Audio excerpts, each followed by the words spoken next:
Wake up, Daddy's home. I feel the need for speed. And it's shaking Bait Town. Damn the torpedoes!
Everybody on? Good. Great! Grand! Wonderful!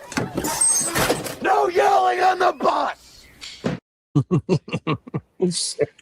Good evening. How's it going? Thank you for having me on. I appreciate you being here. As you can see, there's only 2 boxes this evening. I scared off everyone, which I'm kind of proud of.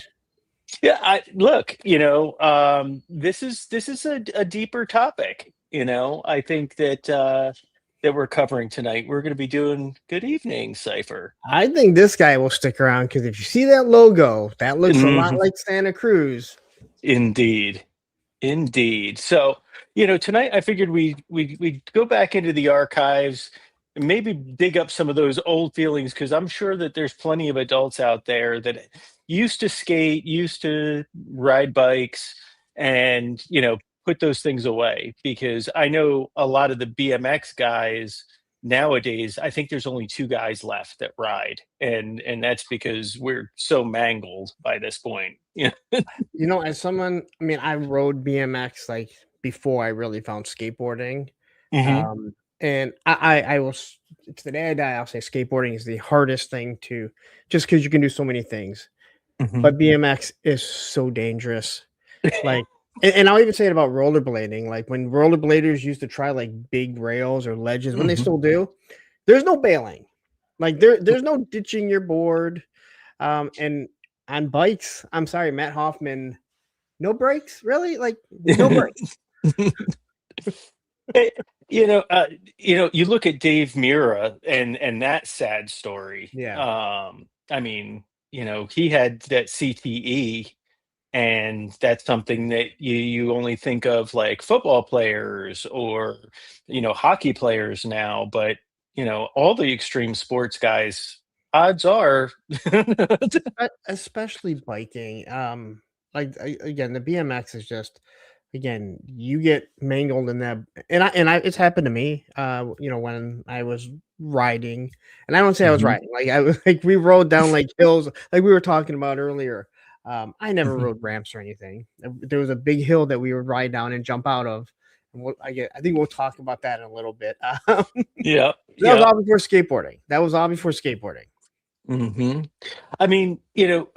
And we'll get into my brief foray to skateboards. Oh, there he is, Jetman. Feel better, get well. Yeah, get better, buddy. I sent you a message. You know, 10-year anniversary of Joe Fest. Maybe even you'll go this year, Joe. Mm, yeah, yeah.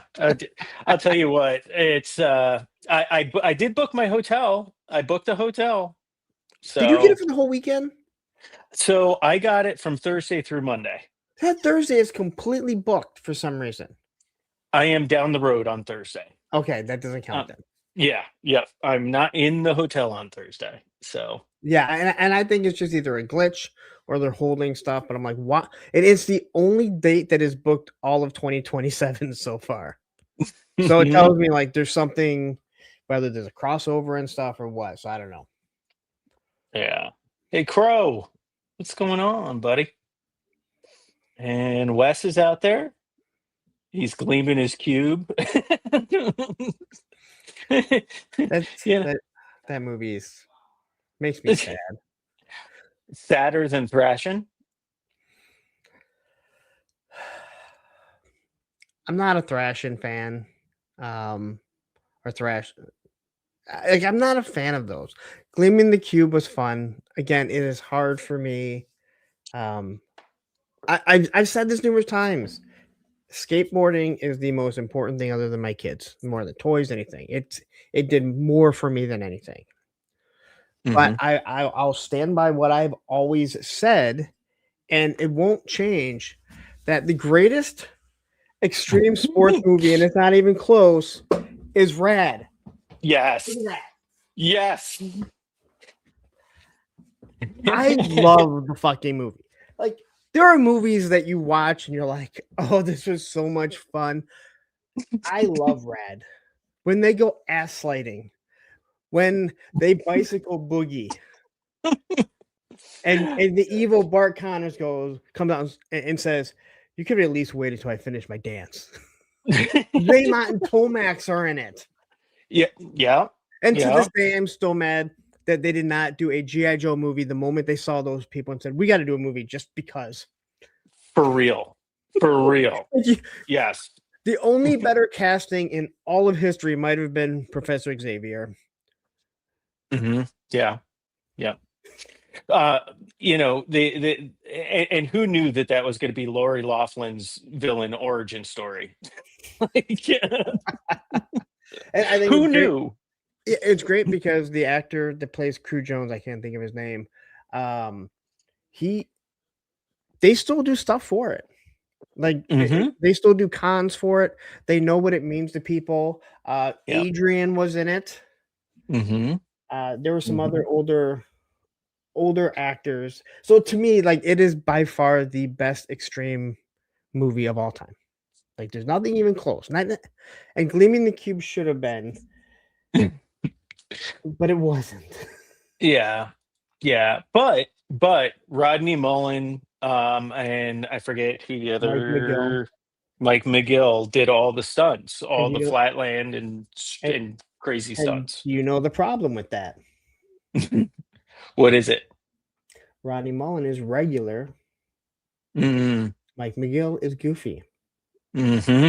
So See, I would not know that. oh, believe me, But because and Christian Slater is regular because there's a spot where he is being pulled by the car, and then he jumps into a method, and now he's goofy. And even as a kid, it drove me nuts. Mm. So Wes says, what G.I. Joe character would be BMX and who would be into skateboarding?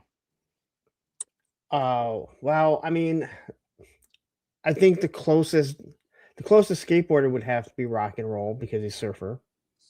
Surfer, yep. I But mean, a lot but of you times also crossover. you have Muskrat with his boogie board too, though. I never had Muskrat, so I don't know anything about him. I didn't have him either. I've just seen him in books. So I said it before, like, so the Snow Serpent comes with the snowboard, and now Iceberg is coming, and I cannot deal with it. They will never be on it because the snowboard is goofy, and I'm regular, and my mind cannot allow me to pretend and do things that way because I have to do things a certain way. I mean, I can watch a goofy footed skater, it's not a problem. But if you were trying to learn a trick watching a goofy footed, and one of my best friends, he was goofy, he said, and I didn't know this. Oh my God, this is crazy, actually. He said he would watch it in a mirror. And what's crazy, and the reason why I said this crazy is because there's another pro skater that just took his own life. And I heard him saying the same thing. And that's when Tony, a few years ago, said, yeah, I used to do the same thing. Oh, wow. That's, I mean, to me, listening to Rodney Mullen speak, he is an amazing soul. Like, He he is gets it. Like, he is so zen. he is He on a has his shit different together. level. He's on a different Mhm. level than people. And I'm not talking about skateboarders, just people. Like Mhm. I'm sorry, as much as I love skateboarding, you could not put me on a parking pad and I could not have fun. And he would sit there Right. for hours in the middle of the night. Yeah, no, that's not happening for me. No. No.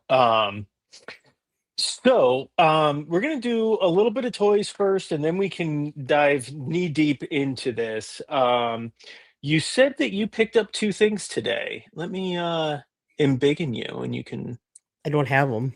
Oh, you don't? Okay, so maybe you could tell us about Well, it. one, you can see the review. I do have Okay. the Scarlet Shebang. Oh, nice. Okay. That I got this morning, so I pumped that review out. Mm-hmm. It's good. I actually, and I have no connection to either one of them. Shebang, in my opinion, is better than Scarlet. He has Okay. really nice detail. If I would have known that, like you kind of brought it up, and I was like, oh, um, Wait. yeah. So I did that, and then I just finished recording, which will probably go live tomorrow. I doubt I'll put it up tonight. Mhm. Shirtless Wolverine. Okay. I went back and picked it up, and I just want to say that is for one specific scene for the most part. I guess there's a Mhm. couple of scenes right after. It is a fun figure because he is shirtless, and he has a screaming face. And I went, "Oh my gosh, what if I have a couple of my screaming guys, but they're not mad?" I'm like super excited. I took these pictures. Most people probably Okay. look at me and be like, "Those suck," but I had fun doing it. But that isn't that most people today? Like they tune in to hate watch and point, like Oh there yeah, is it's a decreasing number of people that actually watch something hoping to enjoy it. I call it pre-pissed. The majority of collectors now are pre-pissed, no yeah. matter what is going on. You know, I can't find myself to sit there and hate watch. I have way too many other things in my life to sit down. Now, I'll watch people that I don't like because they give me enjoyment, um, Mhm. because of how dumb they are, but I don't actively watch, and again, I know a lot of people that do. You know a lot of people that do. We have some Mhm. crossovers of people that that do. Yeah. Mhm. You know, there are certain people on the internet that I only know what they do because people will message me and I'm like, okay, like I don't watch this for a reason, but Mhm. to each their own, I guess. Yeah. Yeah, absolutely. Um I this week I actually reached back a little bit. I picked up the Delta Red zombie defense loadout I from forgot. Operation Monster Force. It's something I missed. I skipped out on it because I'm like, I don't need it. And then the reason I needed it, and this is why I went back and got it, is because I got a bunch of the Skull Crushers Okay. in this week, and I like them. It's the same buck. It's the same They do. loadout. It's got a really cool paint scheme to them, right? So I'm like, okay, in my storytelling on my shelf, these guys are the weapons manufacturers, dealers, whatever. So would it not make sense for them to have a vampire guy representative that deals with, the good guys, and then a wolf guy, the guy that turns from human to wolf, and sells to the bad guys. All right, so I gotta ask you because last Mhm, that I remember, you were mhm, only picking up stuff to fit into your GI Joe world. mhm. Has that changed? It has immensely, Okay. immensely. Now, and the reason for that is I feel not that this is more interesting. Um, but and I'll tell you, these vests suck. Um, Hey, but once you take them off, oh yeah, they're no, good until there's you no. take them off. And then like Mhm. all the other ones, Valaverse has the same issue, and Yeah. But um what I found is now by branching out a little bit more. So like in my tomb, I've got Mythic Legion zombie guys, that look like like ancient Egyptian guys. I've got, the Egyptian gods from Figura Obscura, and like all of it's coming into like a whole different world. Like GI Joe is a part of it, but now it's expanding, and they all will come together because the whole in my head canon, the whole reason that the Forgotten King got out was because they were looking for DNA to get Serpentor together. So like they accidentally let him out. It was that is my storytelling there. So it's kind of like GI Joe has its story, Operation Monster Force has its story, but there's crossover, and some of the scenes that I'm creating show that crossover, and I think it's neat. It's different. no, and again, like you create your own universe. I mean, we don't have to live in one specific universe.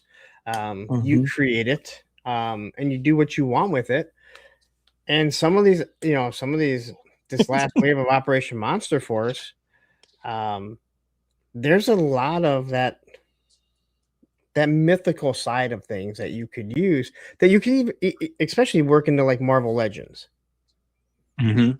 Hmm. and I enjoy it. I realize now as an adult and trying to do photography, and I enjoy doing it, but I'm not going to call myself a photographer. I enjoy mixing different properties together for pictures. Hmm. And I mean, Hmm. not sit there like with their in that universe all the time, but it's kind of fun to see Storm Shadow fighting an AWOC figure. Yes, yes. I really had to scale back because I almost got a loose collector Yeti for when my snowcat comes, and I'm like, wouldn't it be cool if I had a Yeti in the background? And then I was like, that Yeti is like, it's like what, 10.5 inches tall or something? Like it's big. And I'm like, it's gonna make my snowcat look tiny. Like there's no way to get scale or distance, enough distance between them. So thankfully I let that go.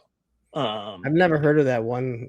I've never heard of that one brand. I know GI Joe and Operation Monster Force and Marvel Legends. I don't know. I mhm. don't know what that other one is.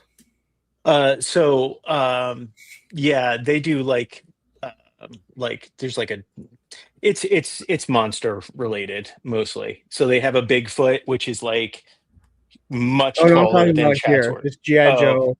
I know Operation Monster Force. I don't know what that other brand is there.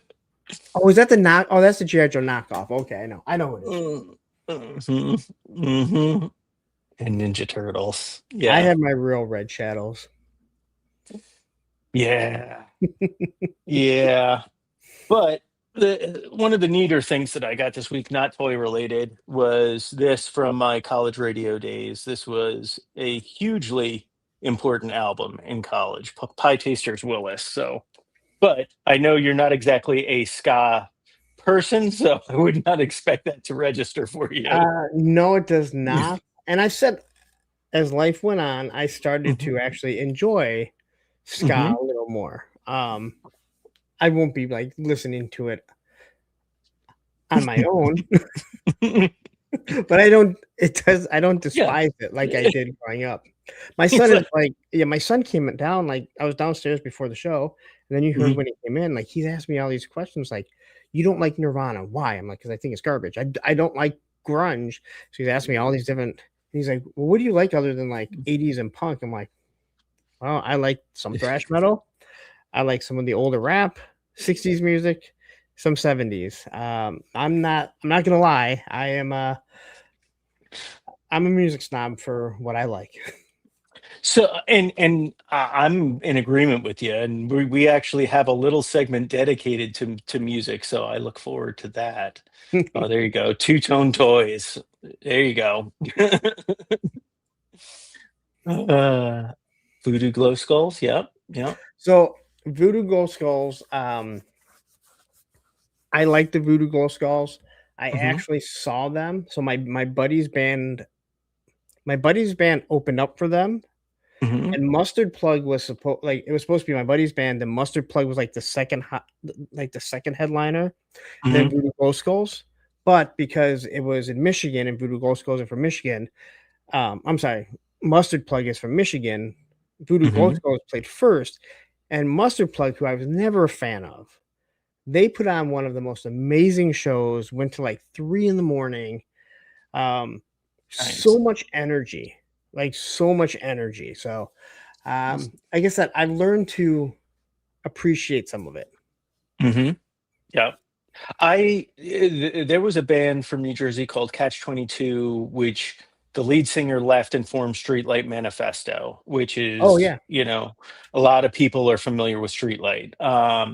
But I remember going to a roller rink to watch them play, which is like, and I interviewed them for the college radio. I saw them at a bar in Passaic, New Jersey. Like, talk about the very origins of something. But now, of course, I had a vinyl of Catch 22's Keys Be Nights, great album, and it's been lost to time. So so you're live on Sunday too. this is not my show.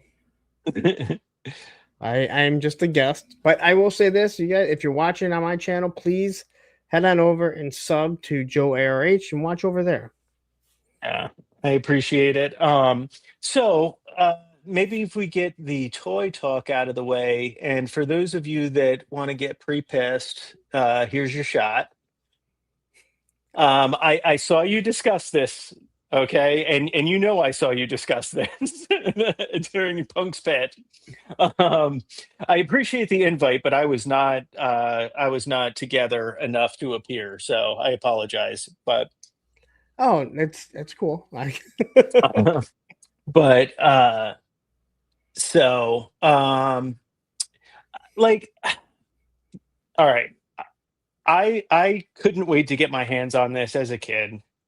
I was hoping that they were going to do one for classified. It's not a great tactical vehicle. I never no, it's thought it awful. was. Okay. It's awful. It's it's got two missiles and cannons that are like, you know what I mean? Like, it's so yeah.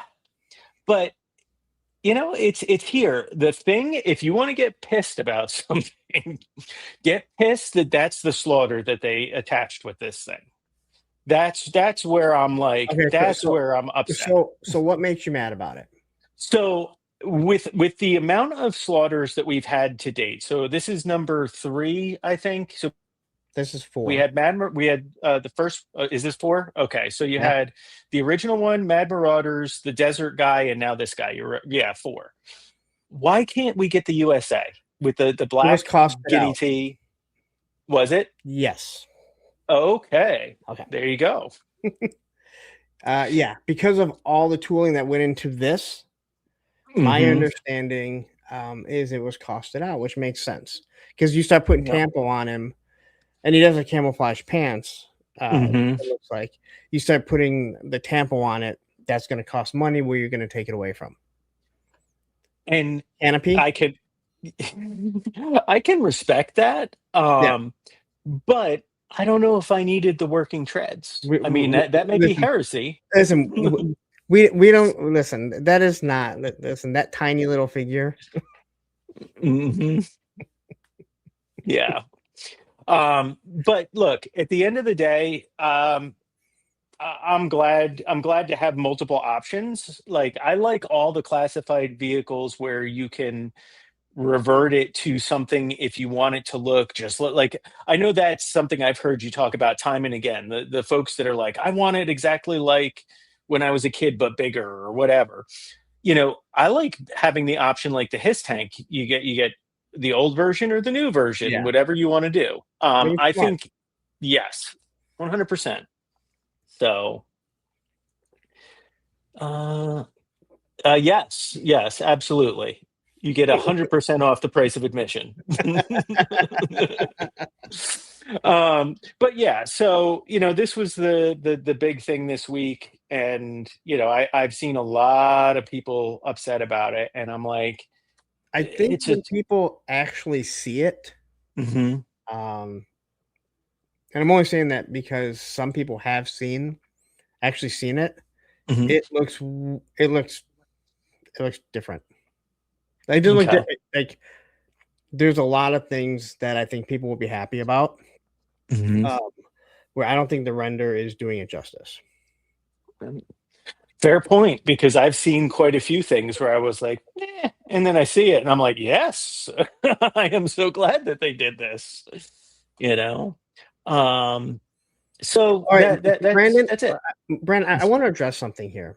Okay, go for All right, it says it. funk. It's 112 scale. I like it. You don't have to, and you don't have to like Vala. But fact is, it will impact sales if this slaughter for guys who already have a bunch. Okay, first off, drunk slaughter is right over here. All right, here is drunk Vala slaughter. All right, he literally sits at a drunken stage. Many years ago, I made a little comment on Instagram with G.I. Joe Slaughter looking at Devala Slaughter saying, "Wow, you're tiny," something like that. The owner that you like, I don't know if you like him, on a Saturday came in and had to make comments on my Instagram. It's still there. You can go find it. You'll see he has me blocked. That same day, he went after um, another friend of mine because he posted that he was selling his stuff. So it's not just disliking him. He is the one. He is the one that got upset when I called him a little bit smaller, which he is. And Uh, again, I corrected and I said maybe I don't know if you know him or not. That's not the point. Is, and again, it is a running joke. I say, hey, never heard of yep. that brand. I used to review it. I used to buy them. Hmm. I mean, yeah, If it's people do, that's fine. I don't like yeah, again. I just a- don't talk about it.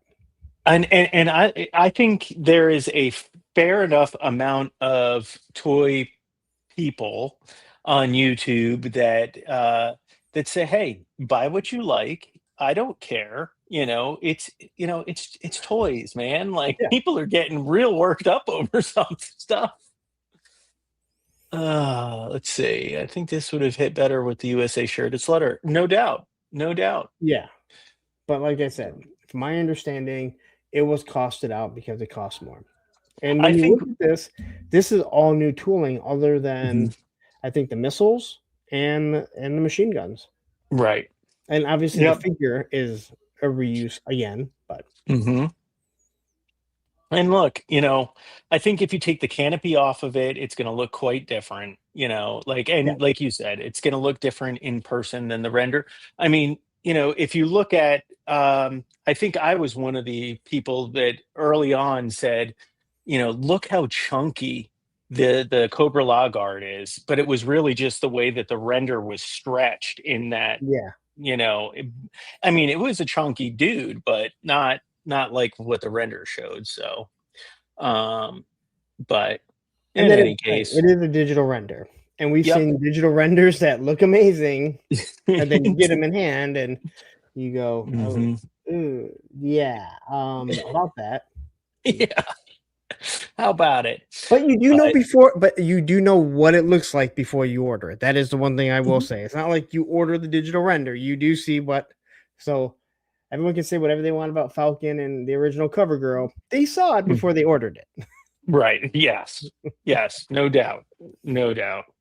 Um, so, and that kind of concludes the toy portion of the this evening. So, Um, so quickly here with yeah. Brandon talking about the whole slaughter thing. Hmm. From my understanding, it's basically in his contract. That's why they keep making more slaughters. Hmm. And I don't know this for sure, but I believe the whole reason why they did the Transformer one that fell into the line with the contract. Hmm. So they Yeah. have to do so many slaughters. So I would assume eventually they will get the USA one. Hmm. I hope so. I mean, It's the like most I, iconic one. hmm I think So I had to mail away for my slaughter. I think was the USA the mail away one? yeah, Okay. because Yeah. I never had that one. I had the one Hmm. that came with the triple T. Um, Hmm. I don't think I ever had. I don't think I ever had that one. I have it now because Johnny Reno sent it to me. So Oh, I have that nice. one, and so I never had the other ones either, which I do now. I have the Warthog, Hmm. the Warthog one, and I got a Warthog. Nice. What a cool vehicle. What is it? Rowdy Toys has something that looks kind of close to it now, right? That's coming. Is that Rowdy Toys, or is it like based on it, but it's different? Um, uh, Gridiron has something coming. It has like a Okay. big Warthog front end that comes off, but Okay. I forget what it's called. But it looks different, and I mean Hmm. all of Gridiron stuff looks different. Rowdy Toys, then I saw their booth makes nice looking stuff, but they're Hmm. literally redesigning the exact things that we had as kids, Yep. and that's where Yeah. Gridiron makes a huge. Their leap goes another way, which is probably very smart, especially considering how how big they are. Hmm. So Yeah. Um. Yeah. So, what kind uh, of skateboard? I guess slaughter. I guess Oh, it's slaughter. I mean, Slaughter I'm came with getting a it no matter what. I was thinking about this for all the things that I mean, not that I want Uncle Todd to jump into this market. Let me be clear. But for all the sports stars and other things that he does, like how do we not have an extreme, you know, There is a figure set Yuto. yet? So there is a Yuto figure Hmm. that a Mafex did. And Hmm. if people don't know who Yuto is, he won the Olympics. Japanese rider, just as just amazing. Um, it's weird to make a. I think it's weird to make a skateboarder because it's hard for them to do anything. Hmm. Biking would be a little bit different because you're technically riding it. Hmm. Rollerblader would just be dumb, and no one would buy a scooter one because you have to be 12 or younger to ride a scooter. Okay, you should be 12 or younger to ride a Yes. scooter. When I was doing some research and getting things together for tonight, I Oof. came across the scooter videos and the scooter guys, and I'm like, oh So yeah. when I started skating again 10 years ago, my buddy Tony, um, he talked about him and he said, Mhm. and I go, they're as bad as or I said they can't be as bad as the rollerbladers were, and he goes, oh no, they're way worse. And I can't believe it. And he was absolutely right. And the rollerbladers now, I respect them because they are Mhm. in the same position we were in the early and mid 90s, where the only people that skated were people that absolutely loved it. Mhm. Now the Mhm. only people that really do aggressive inlining, and I'm Mhm. talking about rollerblading, down the bike path, Right. um, they love it, and they are who we were 30 years ago. The only difference is I don't see it ever coming back. I see it remaining a super niche where Mm. skateboarding it appeals to the masses in many ways. Mhm. So I I told the guy at Modern to order the 4 popsicle sticks. And if you may not know what a popsicle stick is, one that looks like a popsicle stick, so there's 4 of them. Actually, it's Mhm. all the Cobra ones, and the GI Joe ones are all shaped boards. Mhm. So whether or not he did, um, I won't be mad if he didn't because there's a big chunk of change that I committed to. but I don't have to worry about it till like Christmas time because that makes a lot of sense for me. It's October through December that is a collector hell.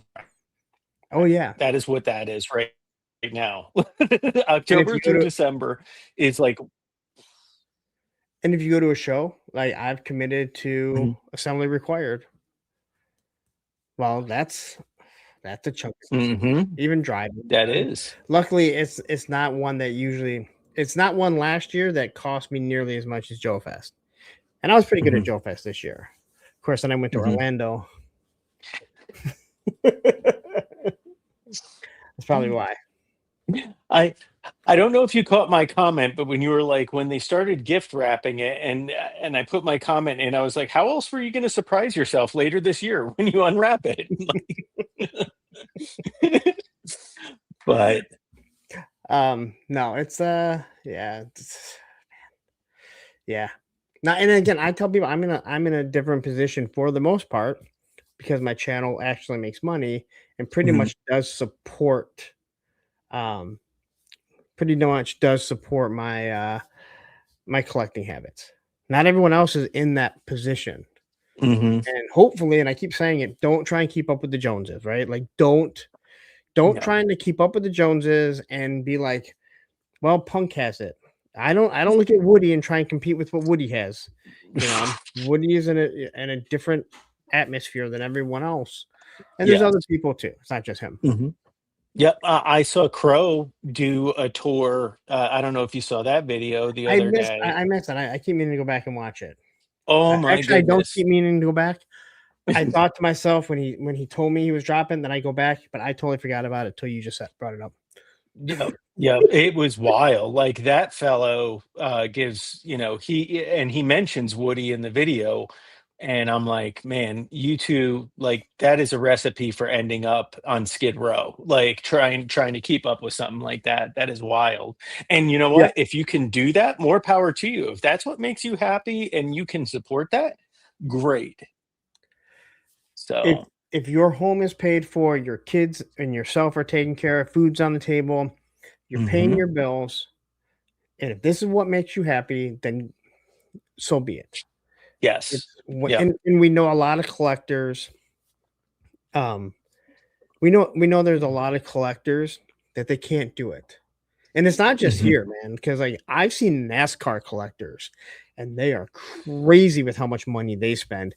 And they're working extra jobs just so they can support something, and they're like engineers and stuff.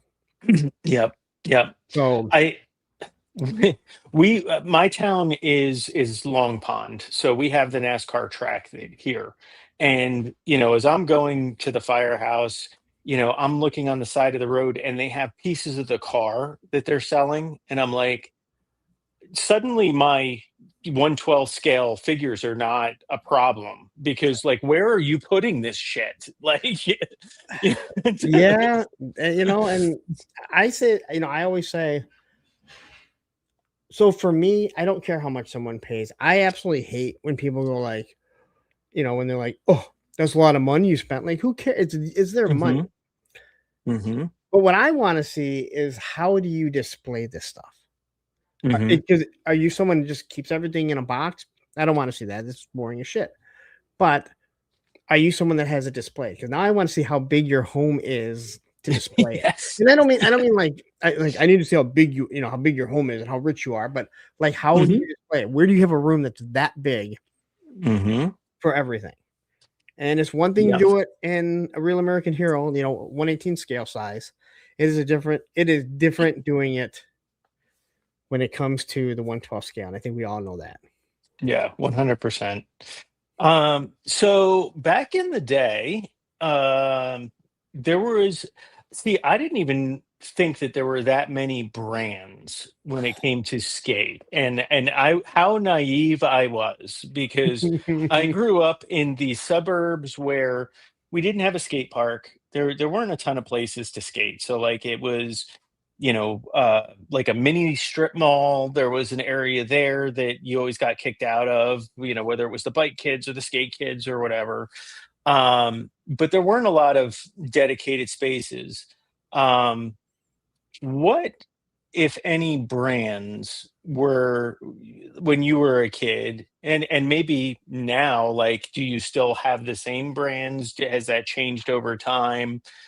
You know. Um, yes and no. So there's Okay. brands that have changed over time, and Hmm. then there were brands that are that to me made me love skateboarding.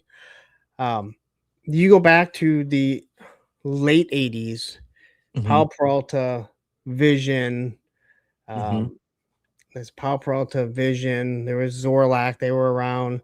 Hmm. Santa Cruz, they're still around. So is Powell. Vision is more like a a Meyer brand now or a Walmart brand. Hmm. Someone just owns the name. Hmm. So there was five big ones. Um, and a lot of people talk about World Industries shaking everything up, Hmm. and basically Rocco, who basically said, "Screw you guys. It doesn't have to be corporate." But in Hmm. all honesty, the team, the brand that made skateboarding what it is today, and I will stand by this, was a team, a brand called H Street. And when Tony Magnuson and Mike Ternansky, they got together. They basically just pulled all these people together. DIY video.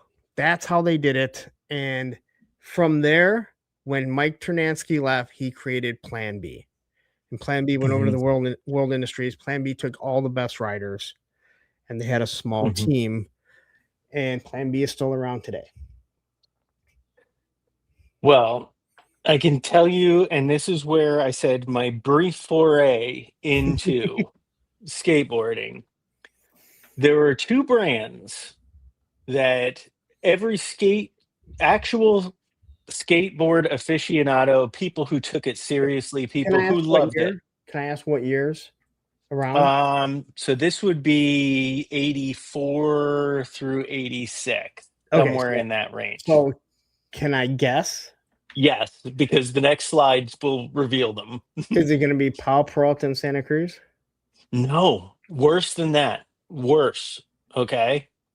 Here we go. You're going to laugh and you're going to be like, now I know why you became a BMX kid if that was your board. All right, so Veriflex was a real brand. Yes, it was. Veriflex had Lance Mountain. He was a professional skateboarder. Lance Mountain is Hmm. a 60-plus-year-old still professional skateboarder. Uh-huh. He skated for Powell, opened up the firm, Hmm. and now I don't know if he rides for anyone for real anymore. They Hmm. also had another guy, Jeff Jones, who unfortunately took his own life. Hmm. They were a real brand. Hmm. Nash was never, but I believe that the majority of the people in when we started skating either Hmm. had a Veriflex or a Nash. And the thing I discovered, and probably about the time when I switched over to just like dirt tracks and jumping things and doing that, was the difference between my Variflex, and it was like a Kmart board, right? Like it Yeah, was flat. It only had the swooped up tail. It was and flat that's in the what front. in that era. That's all they had. They had a little bit of Hmm. concave. There was no nose. The nose just kind of ran straight off, maybe an inch, and then you Hmm. had the big whale tail. And the boards were heavy as hell. Like they weighed a ton. Like all I could do, like I started, tacking and getting some momentum, and then like the first couple of weekends that I tried to do anything with the Veriflex, I was like, okay, that's it. My sister had a Nash, and Nash started as a hardware store. Okay, so Nash was a hardware store. Is that why Then, they're a saw blade? yes, I had yes. no idea. So Nash, their first skateboard was like in the 50s, and it had metal. They took the wheels off of roller Yep, skates, I know. Yeah, metal wheels. put it on like a wood plank, and that was their first skateboard. And we had one of those because my parents were like crazy ass antique collectors, Oh and that wow. was like up on my dad's workbench was like the first Nash skateboard, like it was ever going to be worth something. But we had one, weren't allowed to touch it. But um there you go. See, Cypher's first board was a Nash. Like I said, I know a lot of people. So here's what I said about Veriflex. Veriflex actually had good bearings, so the boards actually rolled. You know, most of these other skate companies, they have really crappy bearings, even to this day. And it's something that some of the actual pro brands that put their models in Walmart, and I can't think of who else would have anything. Walmart, Target probably has some. Does But Dex carry them these days? possibly. Maybe. So one of the brands was Dark Star. His name is Dark Star. And they're a real brand. Chet Thomas. And somebody asked him, they said, he was on an interview, and they said, well, you have boards in, Walmart and Target, and it's not the brand, it's not the boards that we have here.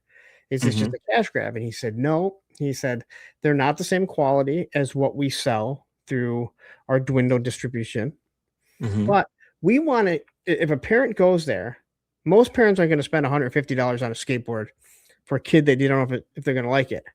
But maybe they'll spend $30 or $40. But if that board absolutely sucks and it can't roll, it's going to turn them off. So if we can give them an inexpensive skateboard that rolls, no, it's not going to be what we're doing, but you're also not expecting it to be. The downfall is that real skaters would see that Dark Star is in, Walmart, and they think, oh, they've sold out, they're making crap boards. But when you actually look at their actual skate decks, they were coming out of probably the number one distribution. So when you mention bearings, I did not become a bearing connoisseur until I was a inline hockey player and inline aggressive skater. And that's when I learned about ABEC ratings, and I really like, why the hell is Larry, who's like a shit skater, how is he getting from one end of the rink to the other? Oh, well, now he switched, he went from stock rollerblades to like ABEC fives. And I'm like, shit, I got to get it, I got to get a hold of some ABEC fives. And I mean, I can remember the biggest thing was people used to talk about Swiss bearings, which is actually what I skate now. The Bone Swiss was the Bone Swiss, which are owned by Paul. They also have ceramic. We used to always say they would fall apart after a while because they had open caps. The reason why they fell apart was because we didn't know how to take care of them. So when we rode through dirt or whatever, we weren't cleaning them like you're supposed to. We're German bearings, where they were the big ones. They were completely sealed, so there was less likely of getting dirt in them, but they also didn't roll as well. My bearings now, and I've had to say, it's like the one thing that I don't buy when I buy a complete board, if my bearings are in good shape, because I don't want to break them in again. They roll like you wouldn't believe. Nice. And they're not even the ceramic ones. Okay.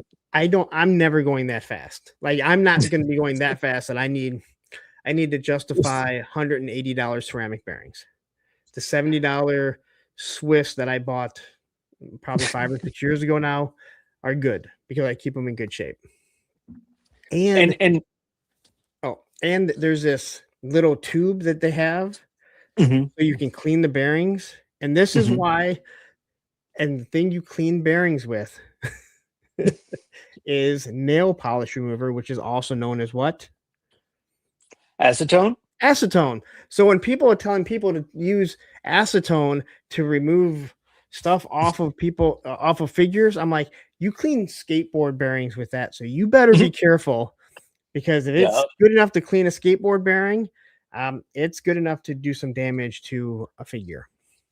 100%. And I destroyed a set of Swiss bearings by basically what amounts to using my dad's industrial grade. I don't even remember what it was, but I doused them in that. I like dropped them all into this solution. My dad's like, "Yeah, that'll get everything out." Guess what it did? It destroyed the entire interior of all my bearings. And as I was spinning it, because you work the solution in and all that stuff. As I was working it in, not only did it eat the gloves I was wearing, but it also ate everything inside the bearing. See, it got everything out. It got everything Your dad out. was not wrong. There was nothing left, and I was like, "Well, I guess this is not something my father knows anything about, so I'm going to have to consult someone else." But but yeah, Yeah. so I mean, this was what my first skate experience was, and you're right. Like Variflex had a team; they were a very reputable, you know, deal. But the board I got was a base model, mass produced, heavy. Whoa! Like I mean, um, oh come on now. So like it was so tight, you couldn't really get any lean to them. And then, like, I took a wrench to it, and the whole thing came apart. I'm like, we're done here. Like, I'm fucking done with this. Like, Yeah, that's again, that's something like if you talk to a skateboarder, they mhm, will ride different bushings, and if people so trucks are what hold the wheels onto the mhm, board, but mhm, in between that, so you can carve and turn, you have mhm, bushings. There's different types of bushings, and what I mean by that is different hardnesses. mhm, This is the only reason why I know what a durometer is when it comes to like plastic and stuff is mhm. because of wheels. Skateboard wheels, bushings are the same way, and you get harder bushings, well, you're not gonna turn as much. You get softer Yeah. ones, they're cone different. Mhm, Pal Peralta, they make their own, mhm. but the brand of trucks that I ride, Thunder, everywhere, if you read anything about it, they're like, do not put them in Thunders because Thunder bushings are made specifically for the Thunder truck, and you're not going to find one that's better than it. And they're absolutely right. Mhm. Oh. Well, and this was where, after this was my transition to BMX. And my first bike was a black no name. I destroyed that thing. Wait, was it called the No Name? It was I think it was just called BMX. Like Okay. it was a no name bike, and it weighed 3,000 pounds. And I put that thing, like I dropped it off of cliffs that I tried to ride down. And the thing kept trucking. But when I was and this was 1987, remember it distinctly. I'm like, okay, I really want to, start to do some other things. And I need a lighter bike if I'm going to do this because I could barely get that thing off the ground. I'm a skinny guy now. I was skinnier as a kid. Like my nickname was Mogadishu Man. Like that was like how I was rail thin. And I mean nothing by it. That was kids being mean to me. Okay. And what's funny about that is if you watch Black Hawk Down, the term for people from Mogadishu is skinnies. Yeah, I'm telling you, like the Spanish kids. I was flaco. All right, that's what I was. Okay, that's skinny. All right. So I needed a lighter bike, and all I wanted was a light bike. And my grandfather passed away in '87 into '88, like New Year's Day in '88. What none of us had known was my grandfather had gone to the local bike shop. That was when these were still a thing. We actually have a bike shop, but now it's all mountain bikes where I live because it's mostly trail riding. But uh, he had gone and he had bought me a GT prior to him passing and getting really sick. What And you so, like, this guy called up my grandmother and he was like, "Hey, Joe my grandfather was also Joe. He's like, Joe was supposed to come by and pick up this bike at Christmas, and he didn't. And she's like, well, it's going to be really hard for him to come pick it up now. So, is it paid for? And he's like, yeah, it's all paid for and everything. And this is the bike, the GT Performer. I And love the Performer. oh, There was the Performer and the Dyno, mm-hmm. and Yep. the Performer had the white mags, which I just thought. Yep. So I had a Diamondback. It was a used Diamondback. It was a BMX bike, but I never had real pegs on it or anything. Mm-hmm. It did have the little stands like the Performer had, so you could stand up and do surfing. Mm-hmm.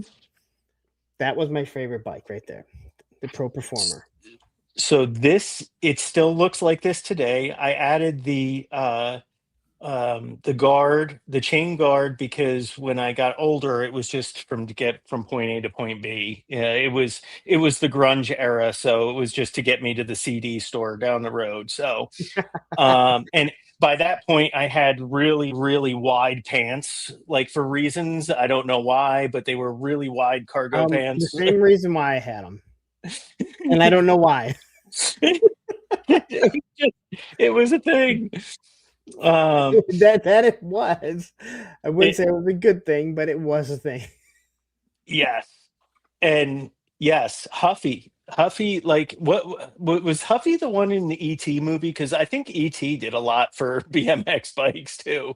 Like kids were like, "Hey, I can get from point A to point B on these And things." Huffy started off, if I'm correct, as a real bike company, just like Veriflex, and then became that Kmart brand. Yep. Where Champion, if there's any kids watching, Champion was the Kmart fucking brand. The Kmart, Yes. Champion shoes. And now all you kids think it's cool, but we had it on layaway for like 6 months. Well, I will tell you, it is nigh impossible to find an original set of GT tires because they're all dry rotted out now. So those are, new tires and new tubes. But I can tell you that this bike is worth more than my daughter's first car now. And it looks like it's in great condition. It really is. For what that son of a bitch has been through, it looks great. And now my son rides it. So that's pretty cool. Although now he has switched to a mountain bike because, pedaling is hard. Now, Mongoose was the other one. Yeah. So when you were doing BMX, and at least around here, again, there was Diamondback, there was Redline, the Mongoose, but really the two factions that people fought about, was it the same, GT and Haro? Yes. Okay. 100%. Because it was like when I pulled up in that, I felt like I pulled up in a Lamborghini. When I pulled up for the first time in my group of friends, they were like, "What the hell?" And then there was half of the friends that were like, "That's amazing. You are now the man. Step to the front of the line." You just kind of like GT was like Lamborghini, Haro was Ferrari, and then the other brands were like the expensive brands, but it was like, that's the Lotus. It's good. It's fast. It's a 4-cylinder turbo. That's a DeLorean. It's gonna break down on you. Yeah, but it looks cool. Well, 100%. It was. Yeah, I mean those were the deal. But I will tell you that those mag wheels, I had to go back and get a second front wheel.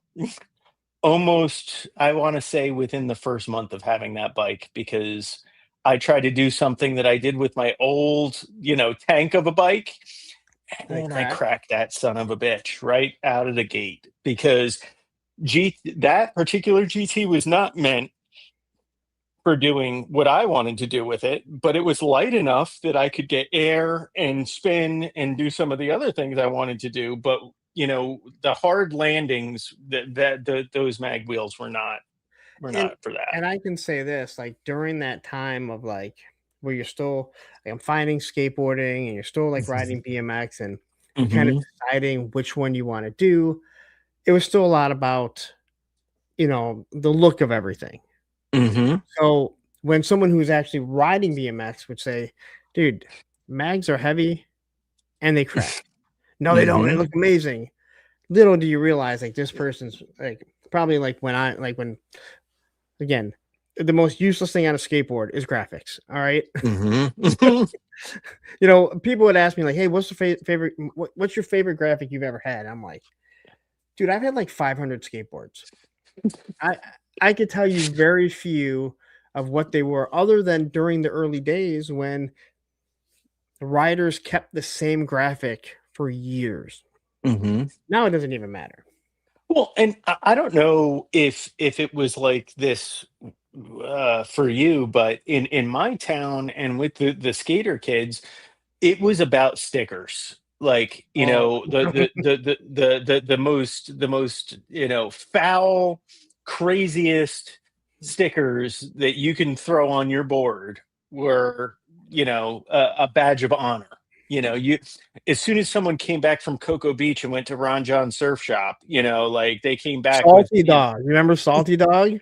yes, yes. There was a hockey team that called themselves the Salty Dogs Really? because of that. I Yes. remember when I went to, 'cause I kept seeing Salty Dog, Hmm. and I remember going to going to Florida, and we went to Ron John, and I was Hmm. super disappointed that it wasn't Salty Dog. Well, guess what?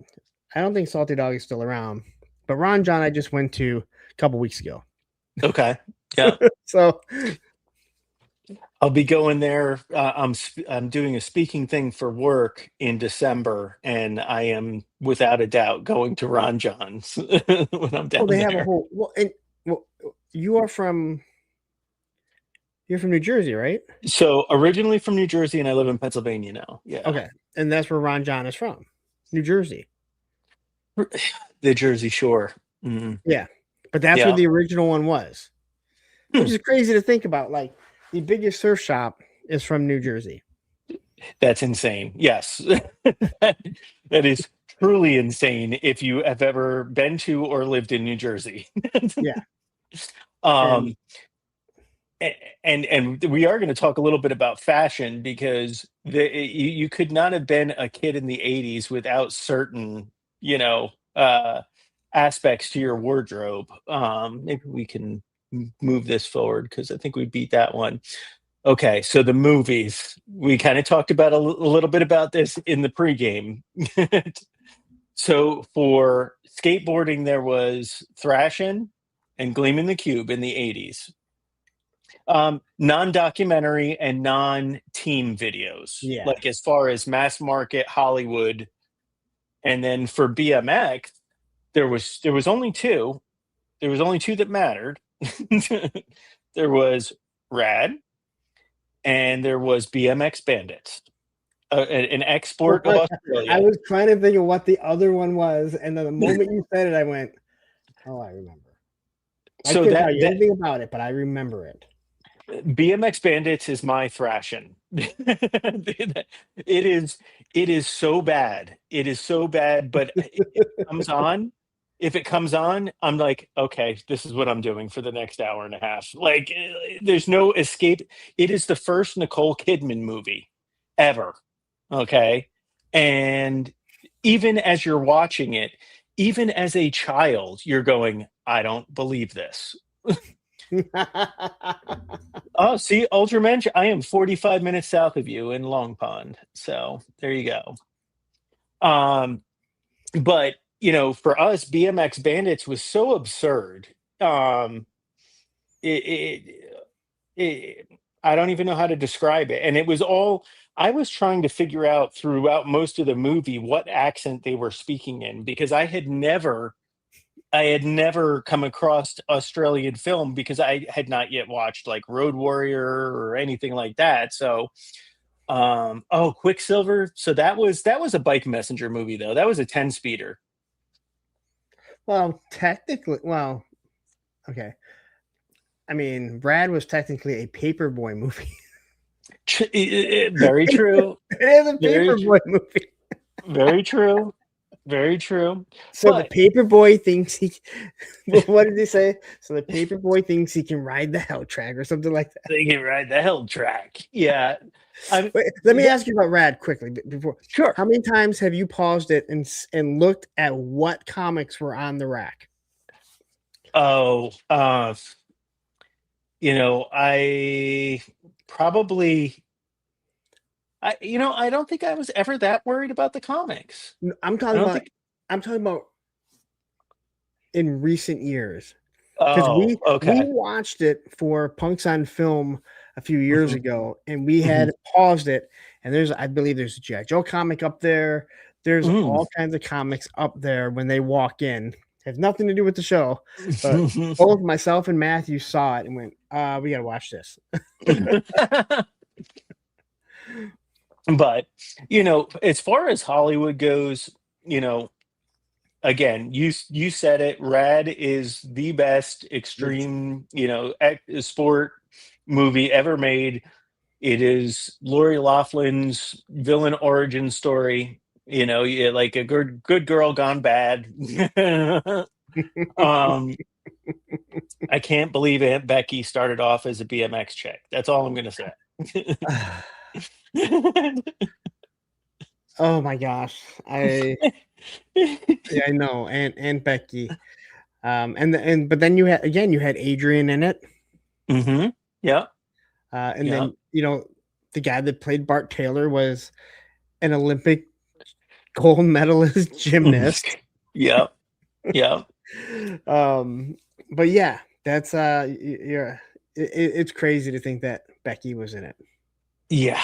Yeah. And Lords of Dogtown didn't come out till what, like the 2000s, right? That was Heath Yeah. Ledger and Yep. what do you think of that biopic? In all honesty, like Mm-hmm. I believe people should understand the past, but Mm-hmm. I don't like living in the past. Mm-hmm.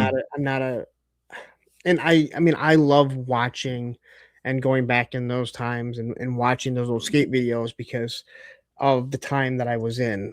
But I'm not Mm-hmm. that person that says, dude, it was so much better in the 80s. It was so much Right. better in the early 90s. It wasn't, Yeah. you know. Yeah. Boards weren't as good. And Mm-hmm. they've only changed so much. But the technology in trucks and in wheels and the Mm-hmm. shoe technology has changed. Um, even though I'll tell you that this is the greatest shoe of all time right here. Hold on. The Here we go. the Yeah. Etnies Sal Barbier. It has Ooh, fancy, fancy. yes, he designed it and they brought it back. Mm, And I actually these are from Joe Fest 25. I've had them that long. wow. And I Wow. haven't skated them. No, I have not skated them. I keep buying Mhm. more and more Etnies, which is who did all the rad stuff. Mhm. Mhm. I keep buying more and more, so I have all these shoes and I never skate in them because I don't skate nearly as much as I like to. So I have this massive amount of Etnies shoes. Um, I am disappointed because I probably either they're in the back of my car or in the back of my closet somewhere. I have a pair of 37-year-old Vans. Okay. So, So so you see that right there? What that kid has on? yeah. Yep.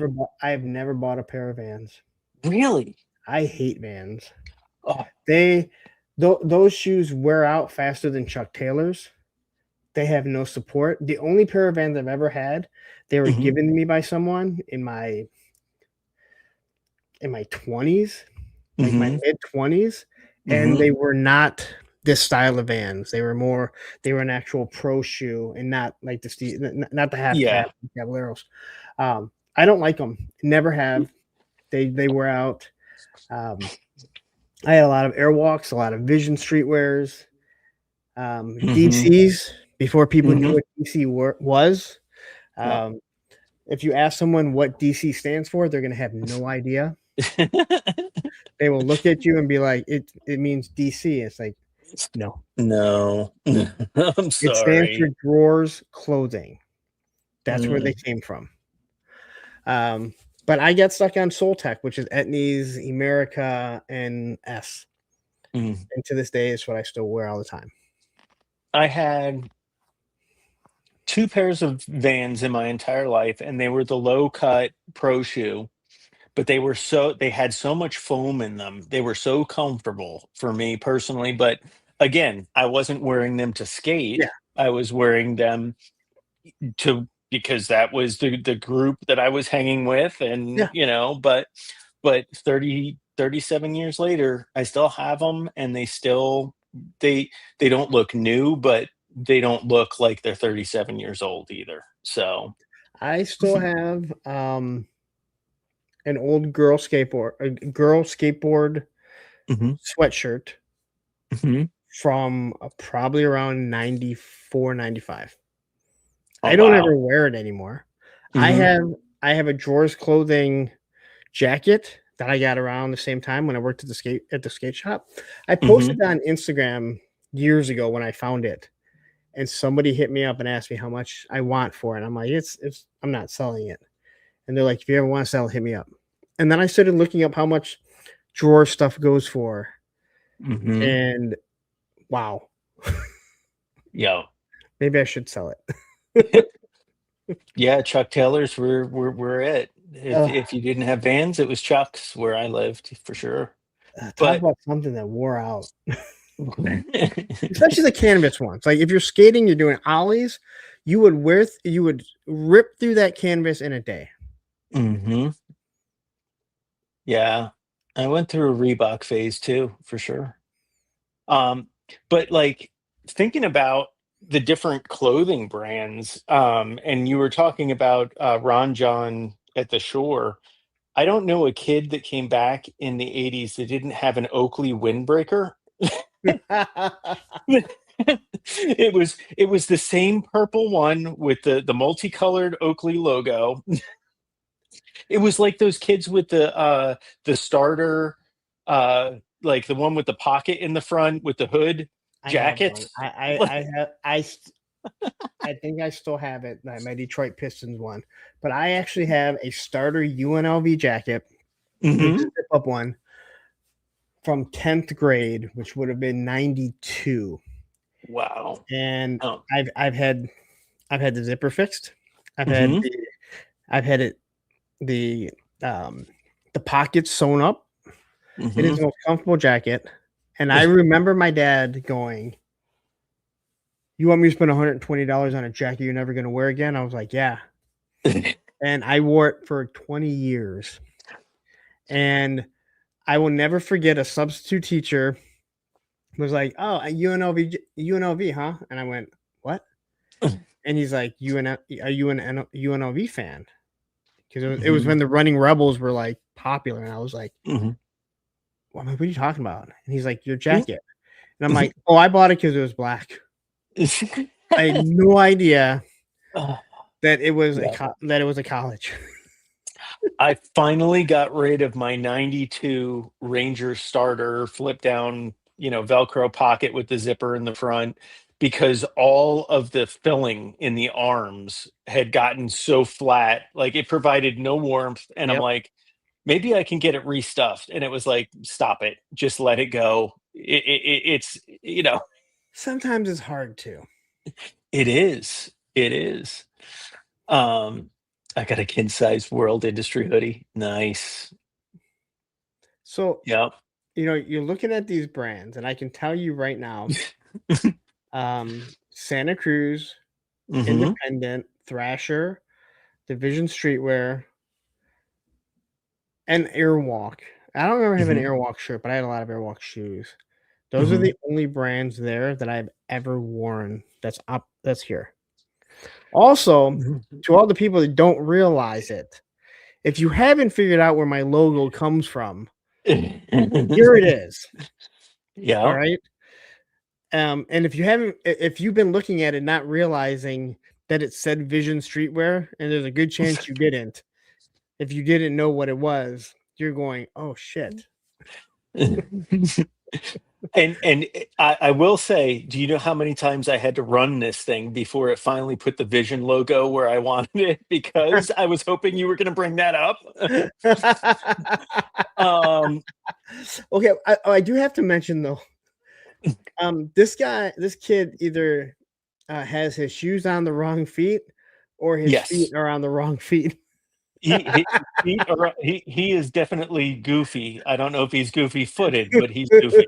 Um, but like where I was, no fear for a long time was a thing, and I was just like, that is so stupid. But I had like two no fear shirts, and I had the no fear skull on the back of my hockey helmet when I played in a traveling team, like that, like So windswept. I remember No Fear becoming everyone's thing that Mhm. wasn't associated with skateboarding, Yes, and it made no sense because you didn't do anything that took no fear. 100%. Yep. And then it just became like all the MMA shirts and stuff that you would see, right? Yes. Yep. Like Johnson fishing lures. That was what no fear became. Ocean OP. Pacific, another one. Yeah. Yes. I actually, do you remember when, I don't know if your schools did this. They used to have like a fashion show, like that was a fundraiser for our school where like they would have local like clothing stores would like dress kids up and like, whatever, but I was stoked because I got OP line for the night. And like I must have been like 8, but like OP was like the shit. I was like, yeah, look at all you people. So I gotta ask. So looking at these, Hmm. this clearly isn't just the 80s because It's global early. Yep. globe. So I mean, I have some real issues with the clothing brands that you have up here for skateboarders.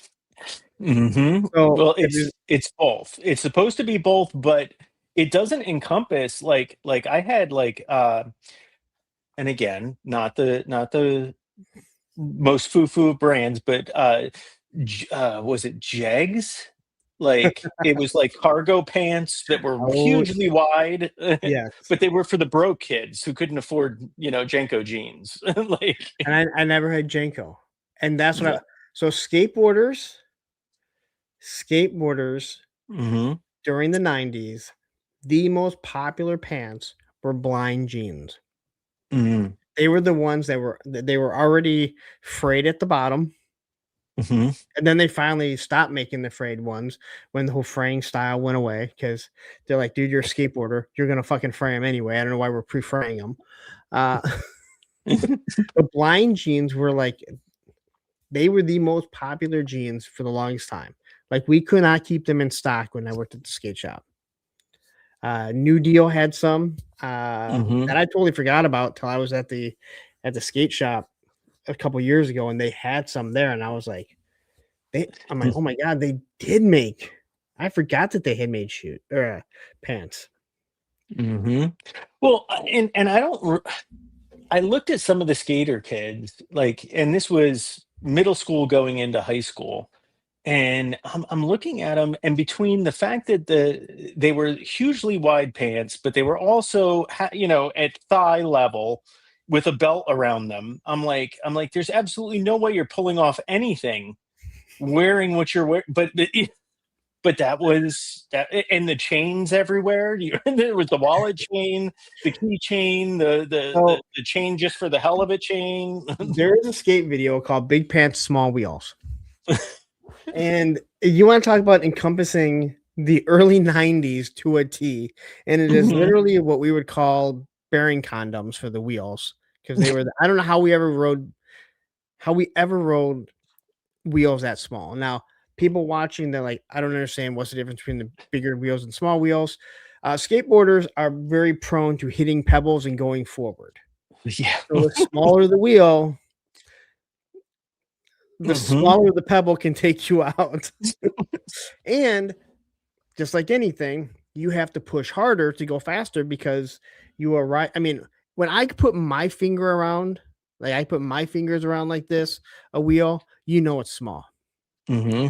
Um, but yeah, big pants, small wheels. How now we didn't wear skaters, at least where I was at, didn't wear the pants hanging down.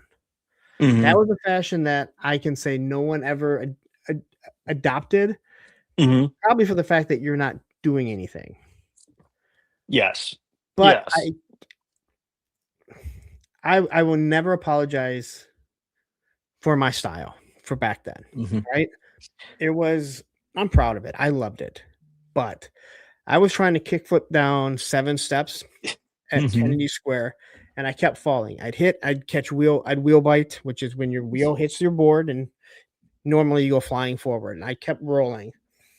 And my friend Adam was laughing, and he kept laughing. And I go, dude, what's so funny?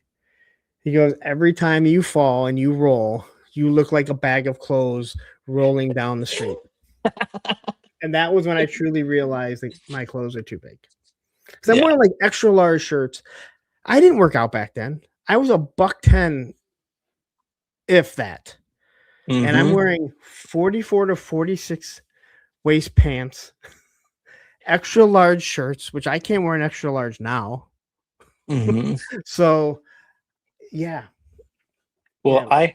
I have a picture from like I don't have a lot of stuff from my youth. I really don't. But I found a picture of that time period, and this was kind of the skater look. I wore my dad's old Vietnam thing. It had a million pins on it, and like I had like a beer pin, a death from above pin. I had like a bunch of skater pins, BMX pins, but that was kind of, and those are the worst stonewashed jeans I've ever seen in my life. I'm just catching that beyond to just to the left of my grandmother's finger.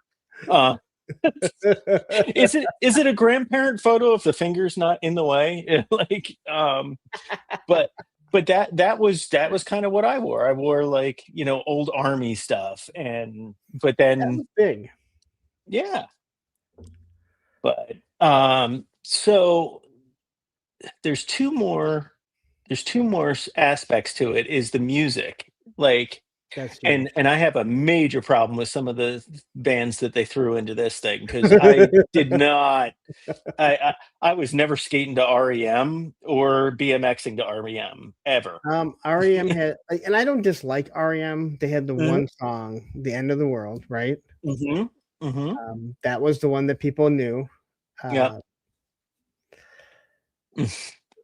What did you skate to?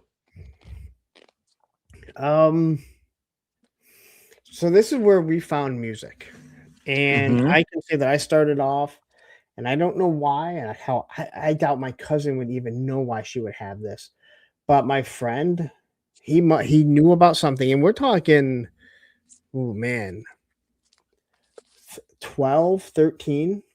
mhm, Circle jerks, doggy style, the yeah, misfits, um, bad brains. Like that's what started, but it wasn't a big thing because Run DMC came along and Public Enemy, NWA, mhm, stuff like that. It was when it was when um H Street and then Plan B and some of these other companies started putting Bad Religion, Pennywise, all the Epitaph bands. mm, That's where we started finding no effects.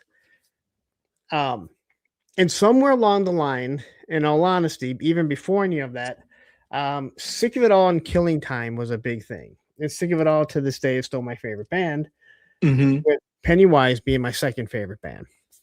But the music that was early on, before it became rap and everything became popular, like mhm, popular music, it changed everything. yes, You know, we knew about Suicidal. We were metal. You know, we got into metal. So Slayer and Anthrax, mhm, um, Exodus, Testament. I used to love Testament. yes, But there were a couple snowboard videos that had this band called Panic. I don't think they ever did a second album. Um, It's still in my playlist, and I love it when it comes up. A band called King Horse. We found it because it was in a snowboarding video, Mhm. and it was produced by Danzig, so it had to be good. Mhm. And Yes. I don't know if they ever did another album, but it's awesome. Yeah.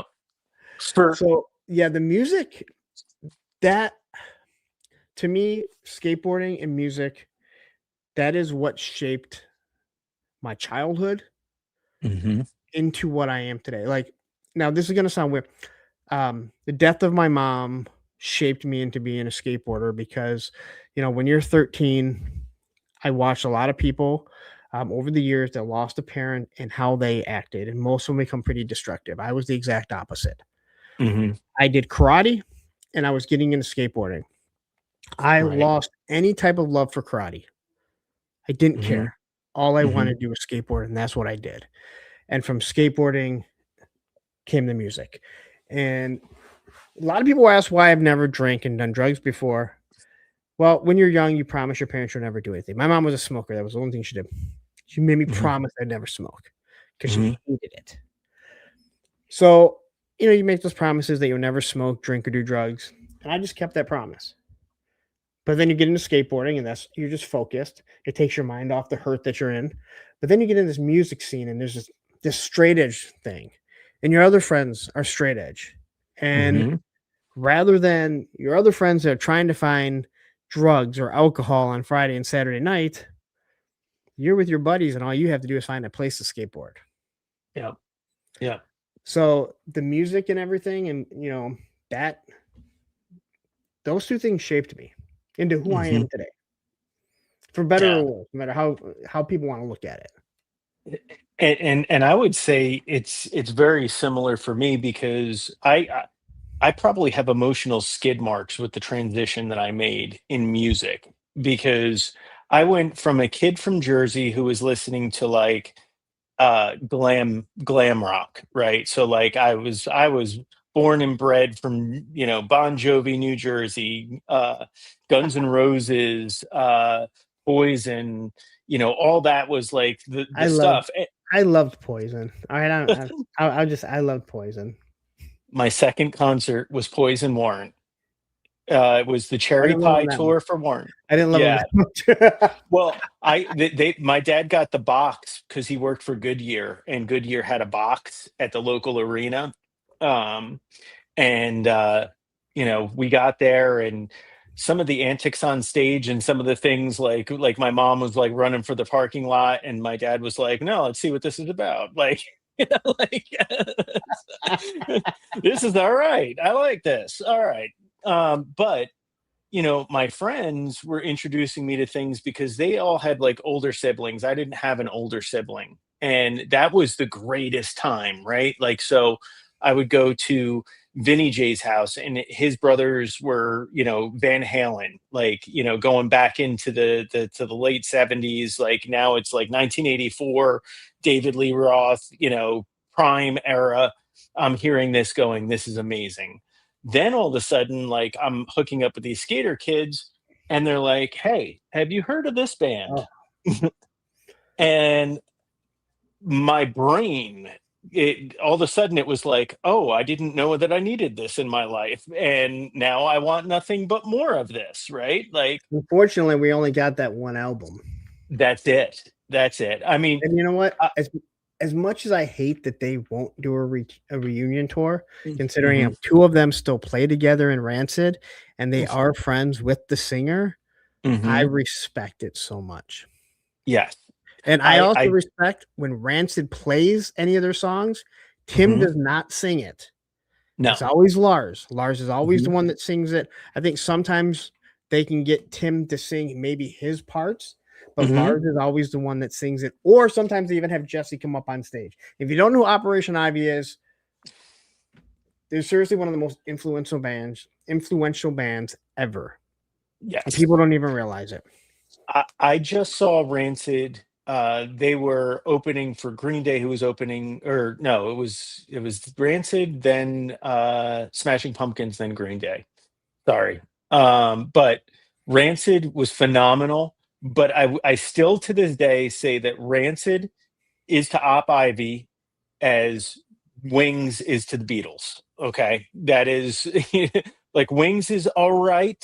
Okay, it is still, it is still Sir Paul, but it is not Yeah, Beatles yeah, quality.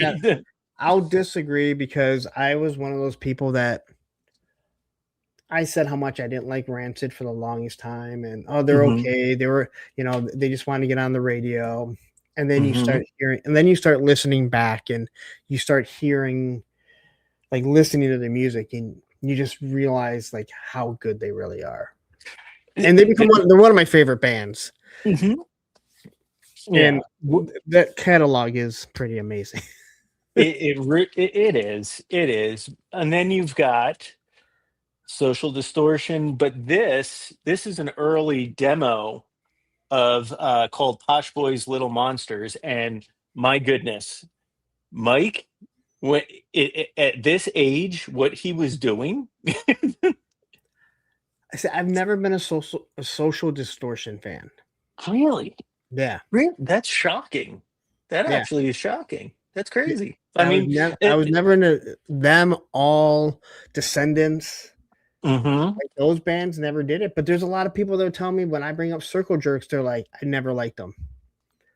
But if you don't like Keith Morris's voice, you're not gonna like the Circle Jerks.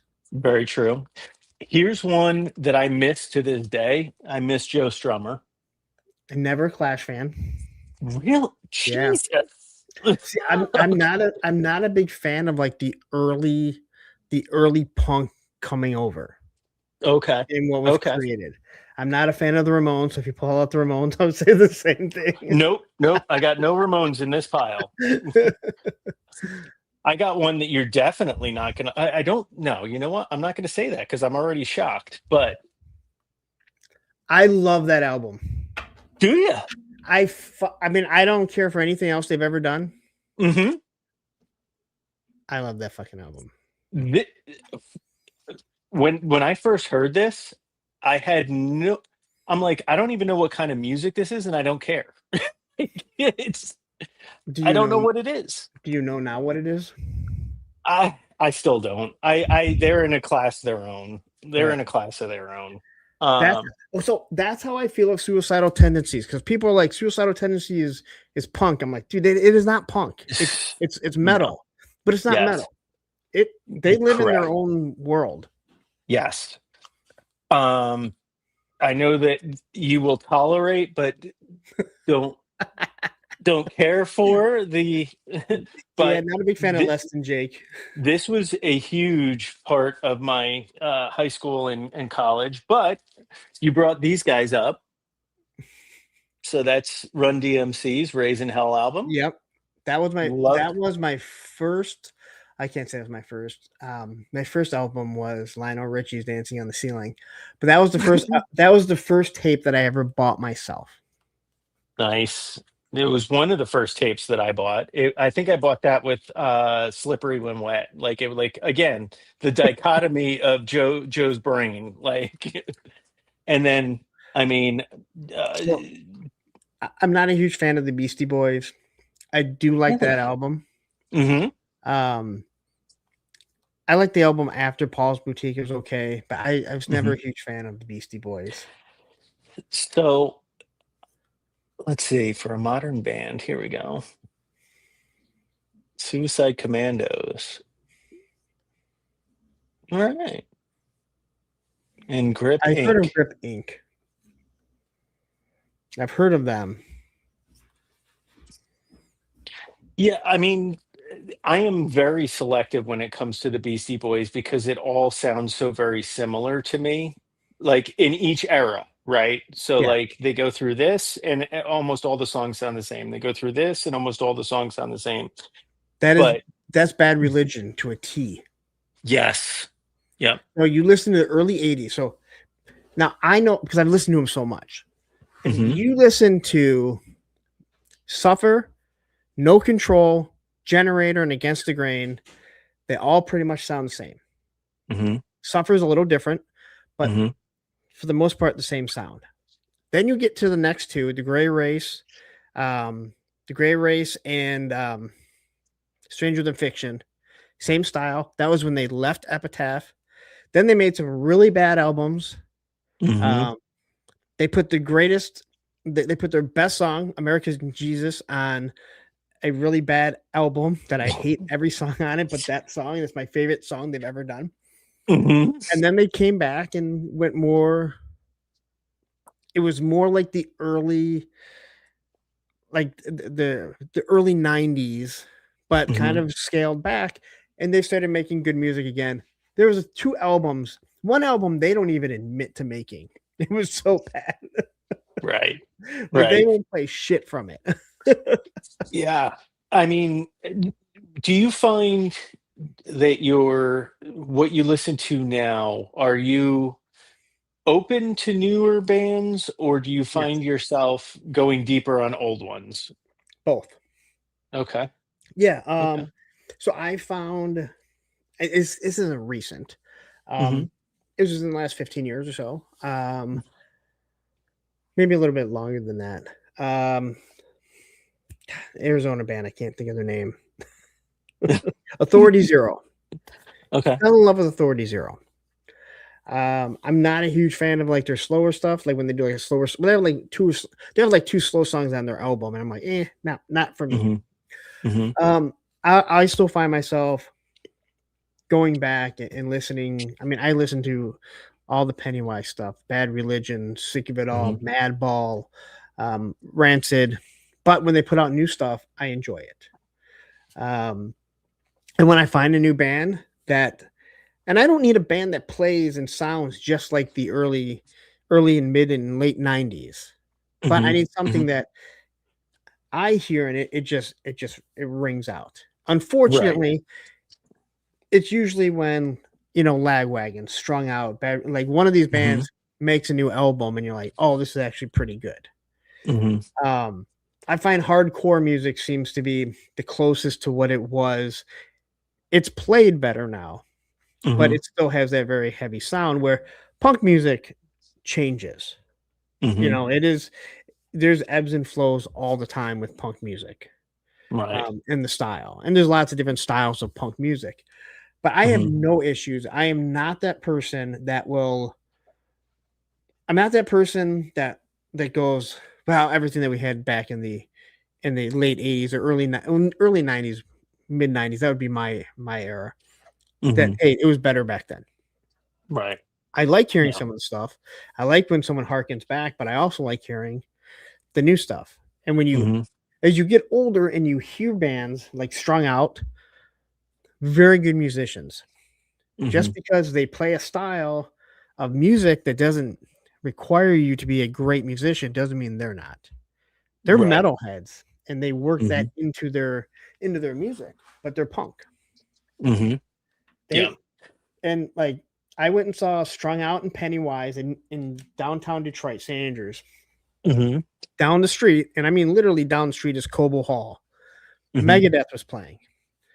Well, Strung Out, when they got done, they went over they went over to try and get into Megadeth, and one of the roadies happened to know them. So they're posting pictures that while Pennywise is playing and they should be at the show, they were down the street at Megadeth in Detroit, which I'm like, that is fucking awesome. Mhm. Because why you don't need to Mhm. see Pennywise again. You're opening up for him. Right. How many chances do you get to go see Megadeth, who just happens to be in the same state, in the Yeah. same city, and then you find Yeah. out like, oh, one of the roadies knows us. Mhm. Mhm.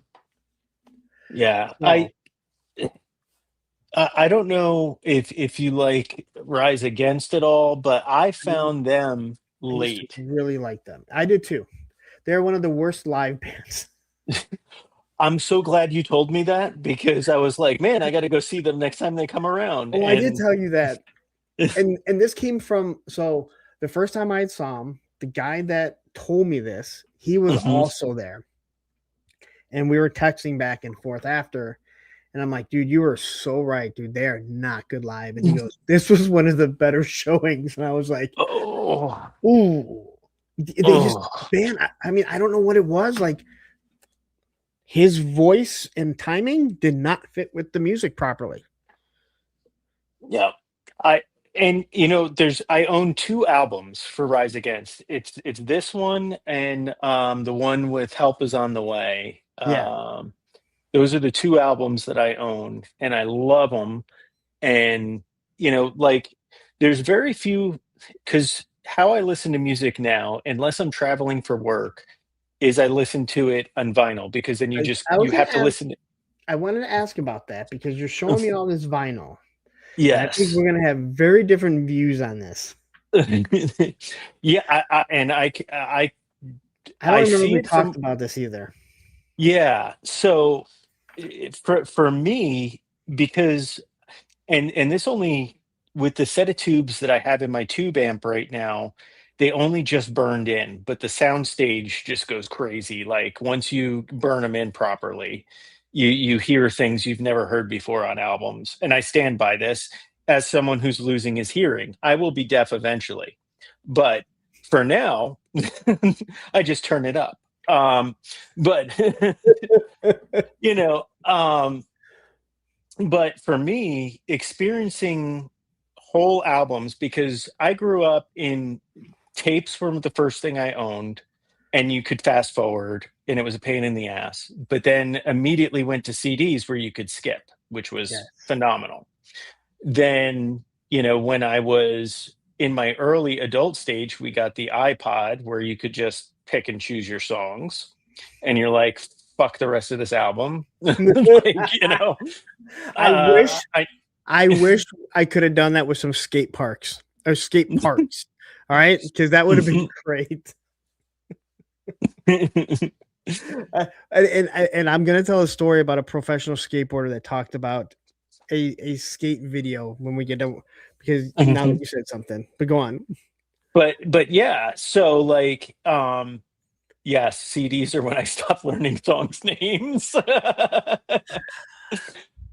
But now, going back, I don't know if it's the ritual. Like, now at the age I'm at, I just want to relax, and I could be listening to the heaviest of heavy albums, like stuff where, like, my wife will come through and be like, can you please not, can you turn that down? Or like, the dog is staring at me like, can you please, like, there are tones that I'm really not like, please, sir, you know but I enjoy, you drop the needle, like the sound quality.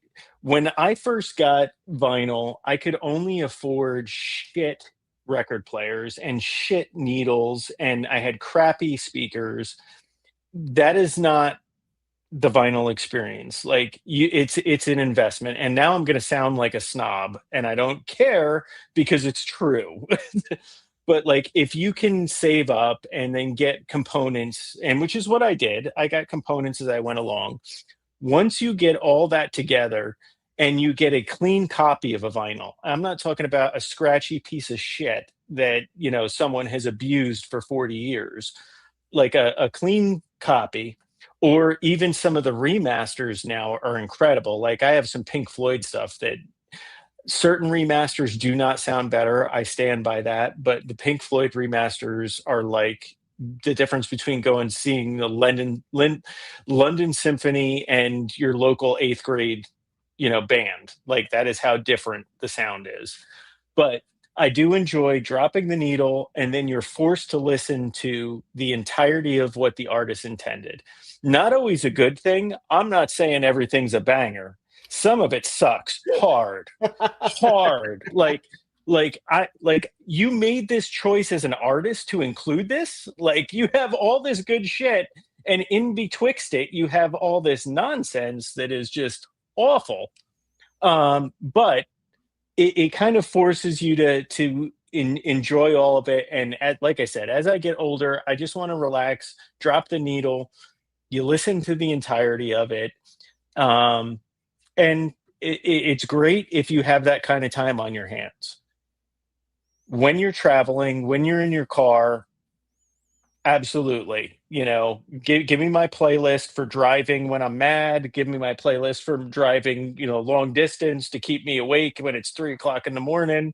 Give me those. But when I'm at home and when I can put it on the good radio record player, with the, the good speakers and everything, it is an experience that you can't match. If it doesn't fit on this, I don't want it. I mean it. Like I put my headphones in and I listen to one side while I'm working. I mean, I don't want CDs. I've never been a big fan of vinyl. Probably because I'm on the go. I'm moving stuff around all the time. You have to take care of them.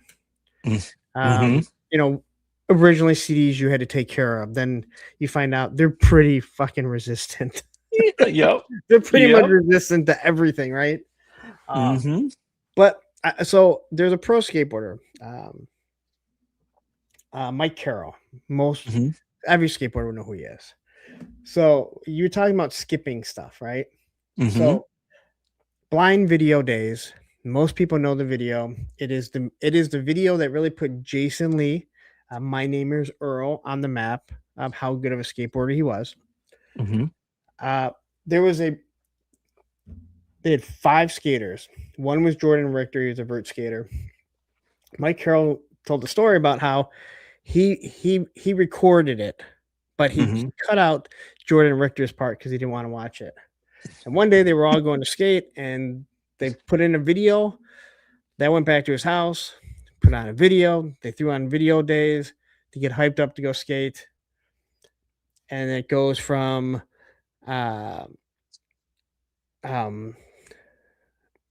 Rudy Johnson's part, and then it jumps to, it's supposed to be Jordan Richter, and then it jumps to Mark Gonzalez's part, boom, and then it goes into Jason Lee's. And then he realized that Jordan Richter was there. So it was like he didn't realize they were skating with him because he skated street too. And then it was like, dude, like he's here. What do you mean?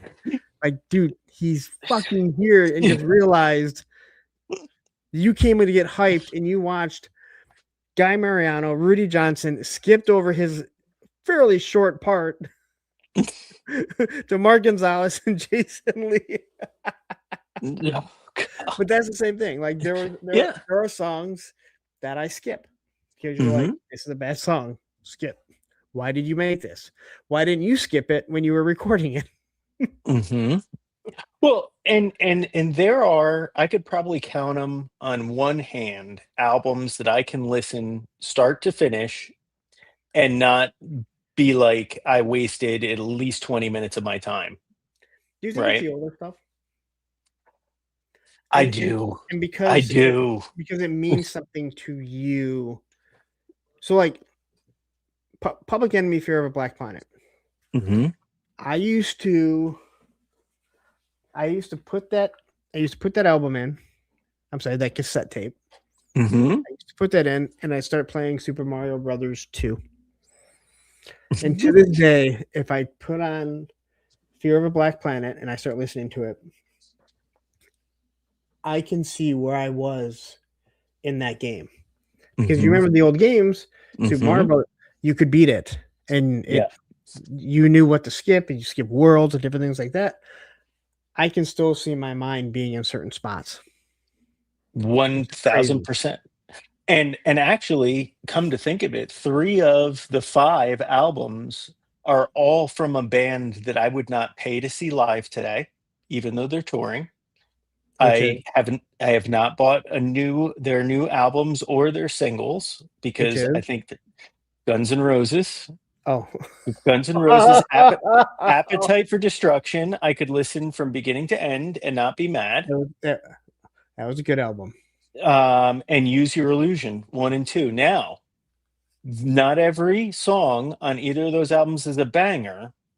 Like there's even some like skits or some bullshit vanity things that Axl wanted on those albums, like the Get in the Ring. I'm sorry. Show me on the doll where the magazine people hurt you. But like those are albums that you can listen to beginning to end. You don't get that now at all. I don't think. I want to say Lights Camera Revolution. you can disagree that You Can't Bring Me Down is not Suicidal Tendencies' best song, but you would be wrong. And that is their best album. And you can argue it, but you would be wrong. That album is their best album. It's not even close. And to me, it's like Persistence of Time for Anthrax. It is their best album. From beginning to end. Every single song on Persistence of Time is awesome. Yeah. Now, they all sound the same other than Got the Time, which is a cover. But that's beside the point. And I'm struggling to think of other albums right now, and I have all my vinyl right there, and I'm looking at it, and I'm like actually, the Alice in Chains Unplugged album, I could listen beginning to end. Not See, much else, man. for Like, me, most of the Sick of It All albums, Pennywise, Rancid, Strung Out, Lagwagon, a lot of the NoFX, but there's a lot of NoFX that I'm just like, all right, dude, I got to skip this. A lot of the NoFX, and again, if you know anything about NoFX, they're not the most, they're a very political band, I guess, but they're not politically correct. Early on, they really weren't. They have some really good songs that have some really, really good meanings, which is almost crazy to believe how they were as a band, that they would have anything that would be real. Like Guttermouth. Right. Guttermouth has no real songs. Yeah. Them and the Vandals. Yeah. I mean, and again, not a band that you like, but The Clash, very political, very, but there you go.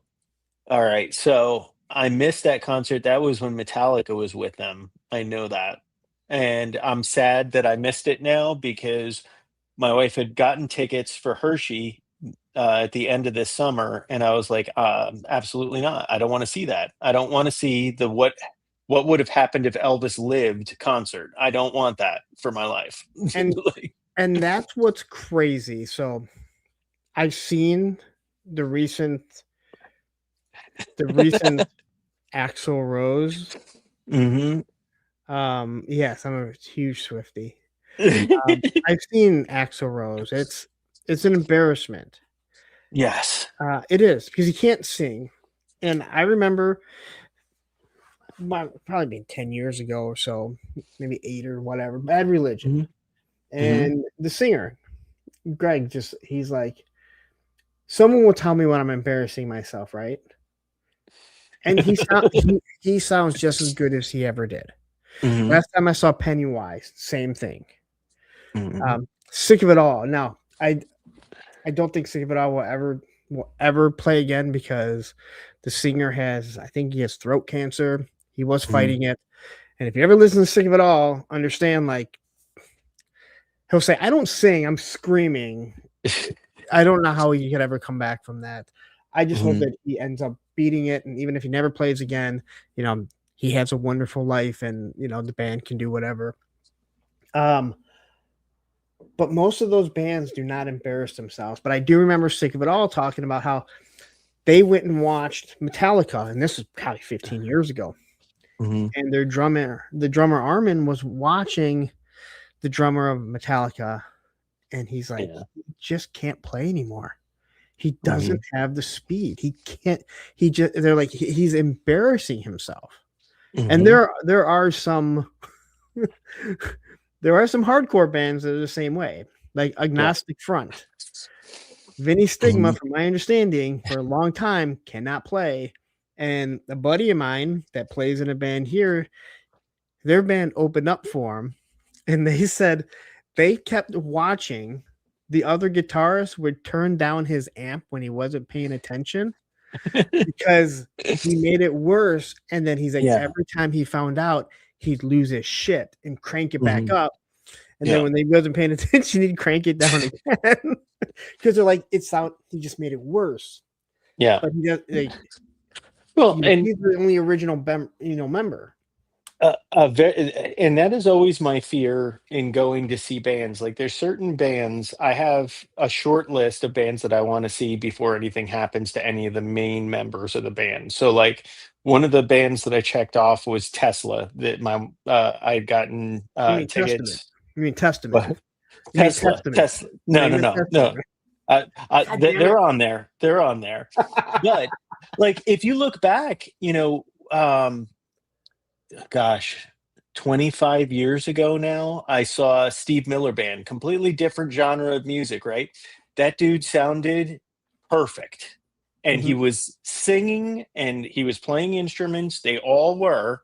It was not backing tracks and all that nonsense.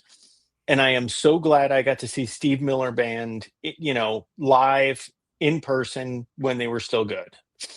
But you're right. There are bands that now I'm like, oof, no. Like Guns N' Roses was on my list, and then I saw how Axl came back, and I was like, no, I don't need to see that now.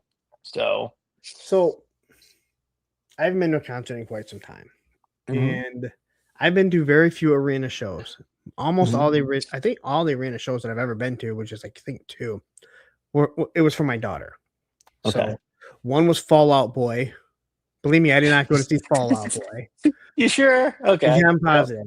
I mean, I've seen some like bigger venues, whether it be on like the Warp Tour, things like that, but they were for bands that I liked. Um, even though I haven't been to one in a while, I Mhm, don't like sporting events. mhm, I'd rather just sit at home and watch it if I'm going to watch it. mhm, It's not the same.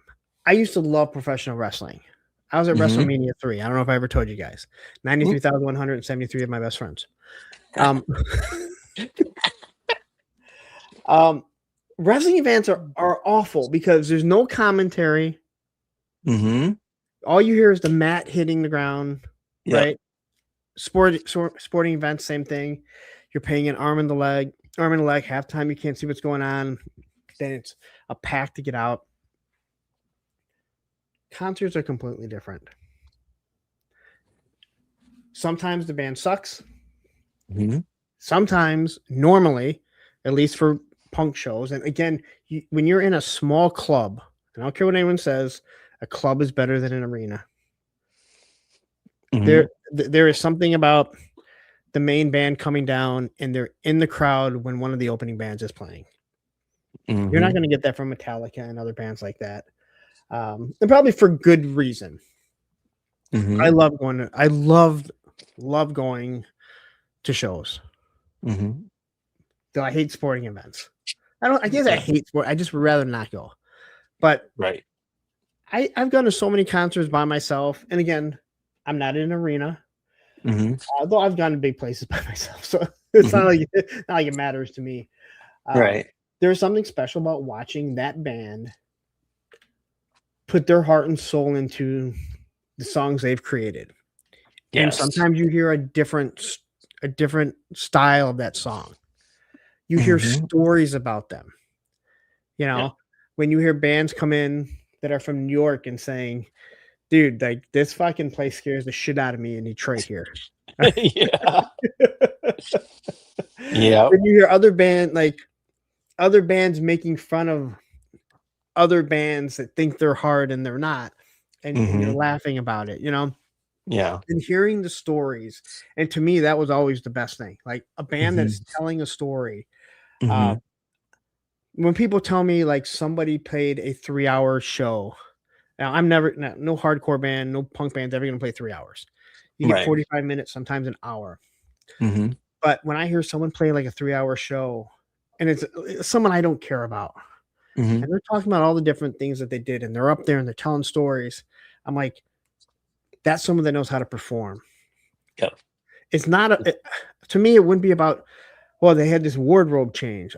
Who the fuck Yeah. cares? Yeah. But they're telling stories and they're up Yeah. there doing the same thing that I do on Monday nights, except to many, many more people, than that are Yeah. watching me.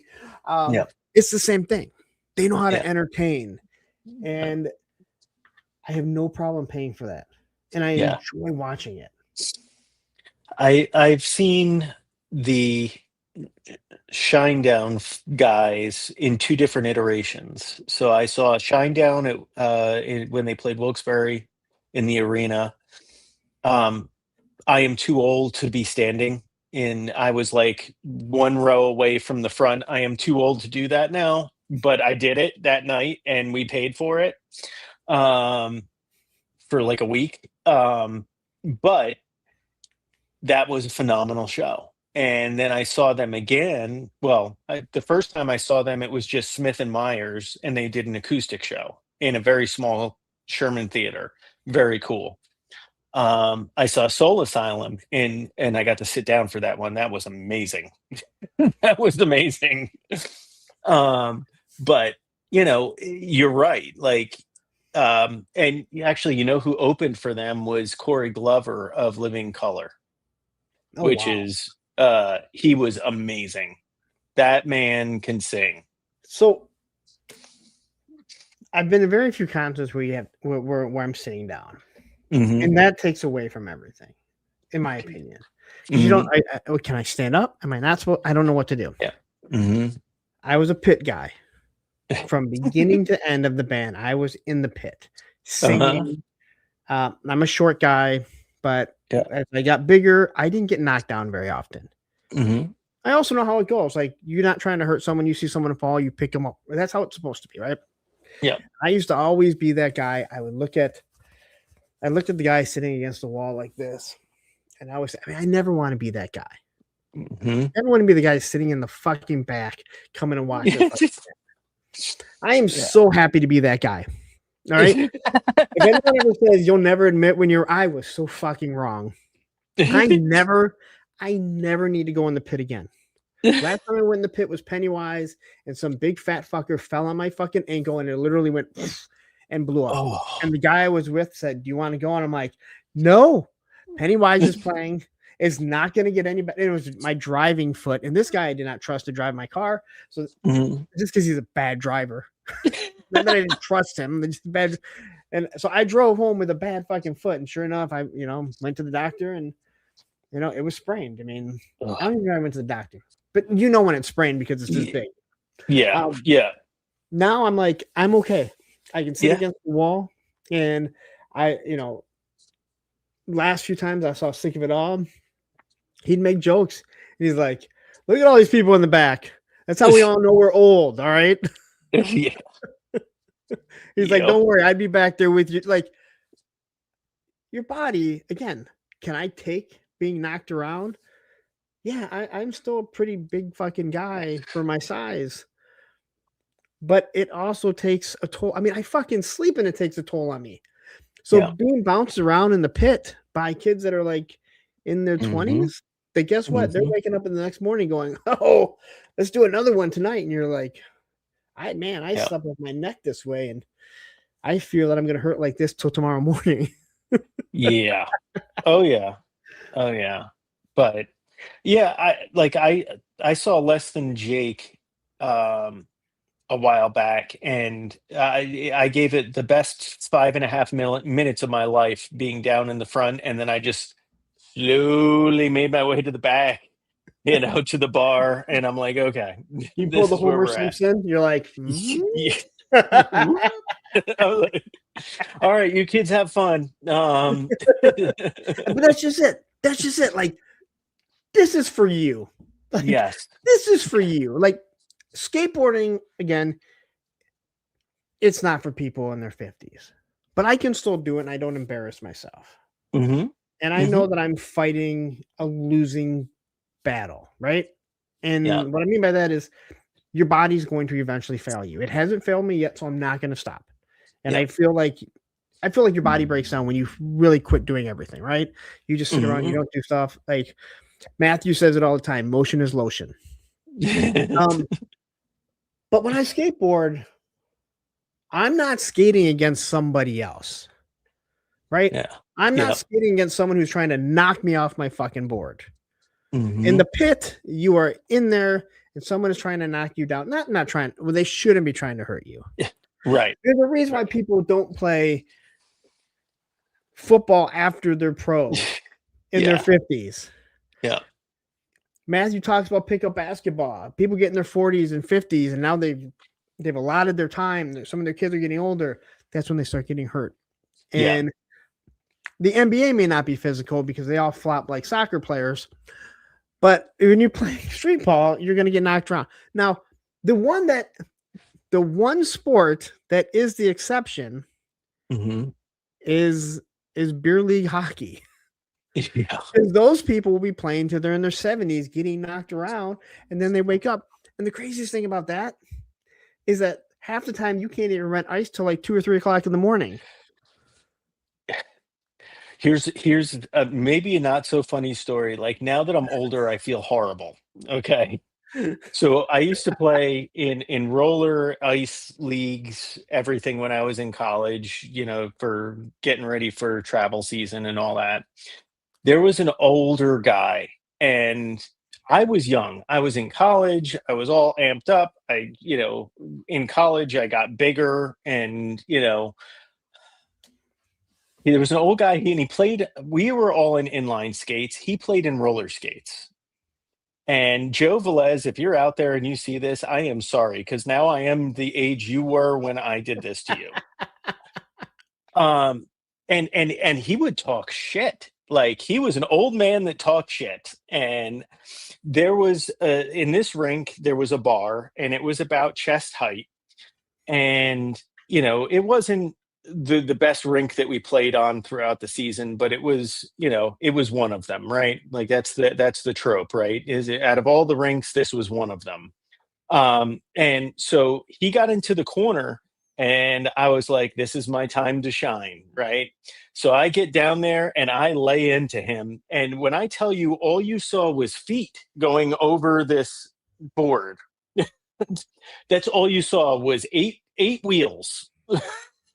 And when I got done, like, in the moment, I was like, yeah, that's the last time he's going to talk shit. And as I'm skating away, I hear the guys, Joe, are you okay? Joe, oh my God, I think he's really hurt. And I'm like, whoops. And now that I'm that age, I'm like, this is why I don't play in those kind of leagues, because there's going to be a young kid who's going to do me like Joe Velez. Like, and it's, you just see it coming. And but you're right, the beer hockey leagues, like, there's a guy right now who's like, you should come down, like, I heard you used to play, and I'm like, yeah, I did. That was then, this is now. and and again, I like, my boss is not, he does not like that I still skateboard, and I don't skate nearly enough. But also, for me, riding a skateboard, it is second nature to me. Probably how hockey is to you. Like, you get on skates, it's probably second nature, right? I can, like, people are like, oh, you can probably roller skate. I'm like, I can. I'm awful. Well, you ride your skateboard. I'm like, yeah, that is night and day. I don't understand how everyone can't just jump on a skateboard and ride. But again, I've done it since I was like 11, 12 years old. Yep. Right. So I'm not fighting against someone, but I am fighting against the concrete when you fall. I've been very blessed to know how to roll. I credit doing karate and learning how to roll, that it kept me from getting injured. Not being super heavy when you fall and when you land, right? As I got older and I got back into it, and I was as heavy as I've ever been, I was breaking boards left and right. But I will say this, about 5 or 6 years ago, I was skating the mini ramp. And it was a pretty big session. And I went to go do a frontside grind on the mini ramp. It's 3.5 feet.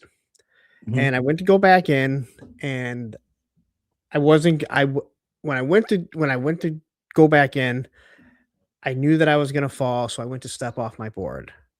The problem was, when I went to step off my board and I looked down, I saw that I was about to step onto my board. And sure enough, I stepped onto my board. It shot out. I went down. Now, you see people that fall, and the people that every time they fall, it looks like they've gotten shot. Paul Pierce. Mhm. I'm talking about guys in skateboards, like, and you're like, oh, just fucking get up, right? Or they fall and you drop in because you're like every single fucking time, right? Yeah. I was probably laying down for probably about 45, 60 seconds. Mhm. Now, they knew I wasn't screaming. I was sitting there, not moving. No one dropped in. And I get up. I finally pull myself up. I look up. I get out of the ramp. And my buddy Tony, who he just turned 50, I think he just turned 52. So Mhm. good.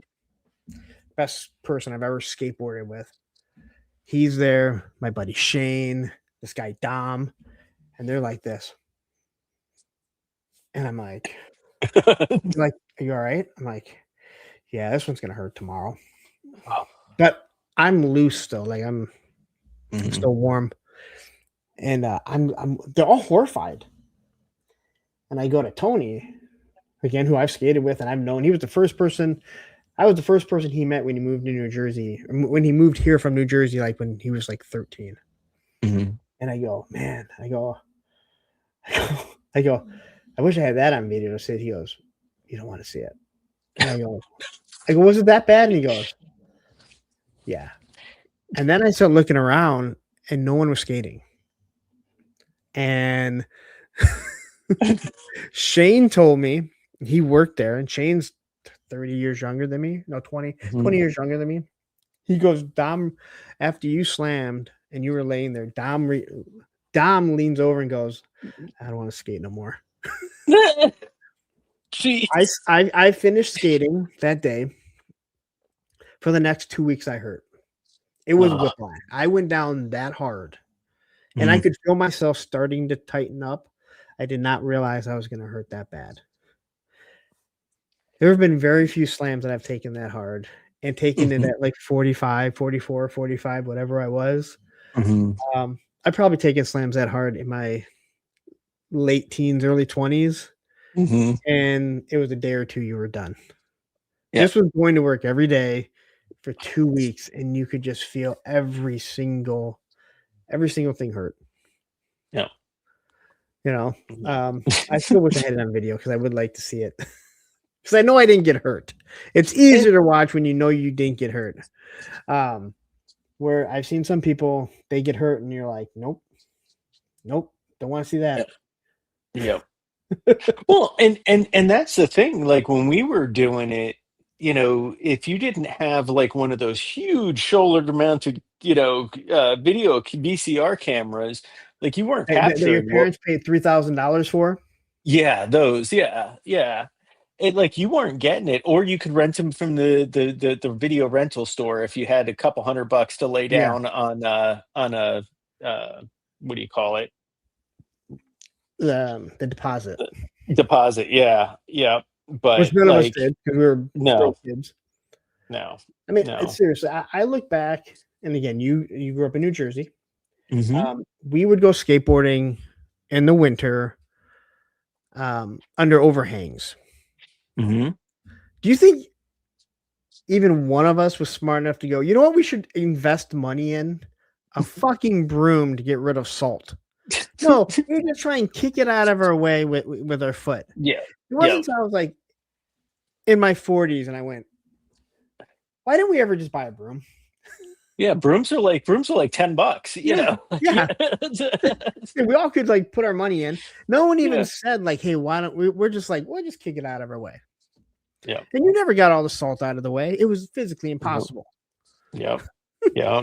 It's yeah. It because I guess at that point I was doing inline, and it was the same problems. It Yeah. was the same problems as the skateboard guys, and I think my first major investment in any of that was lightweight aluminum frames for my skates, for my inline skates, Okay.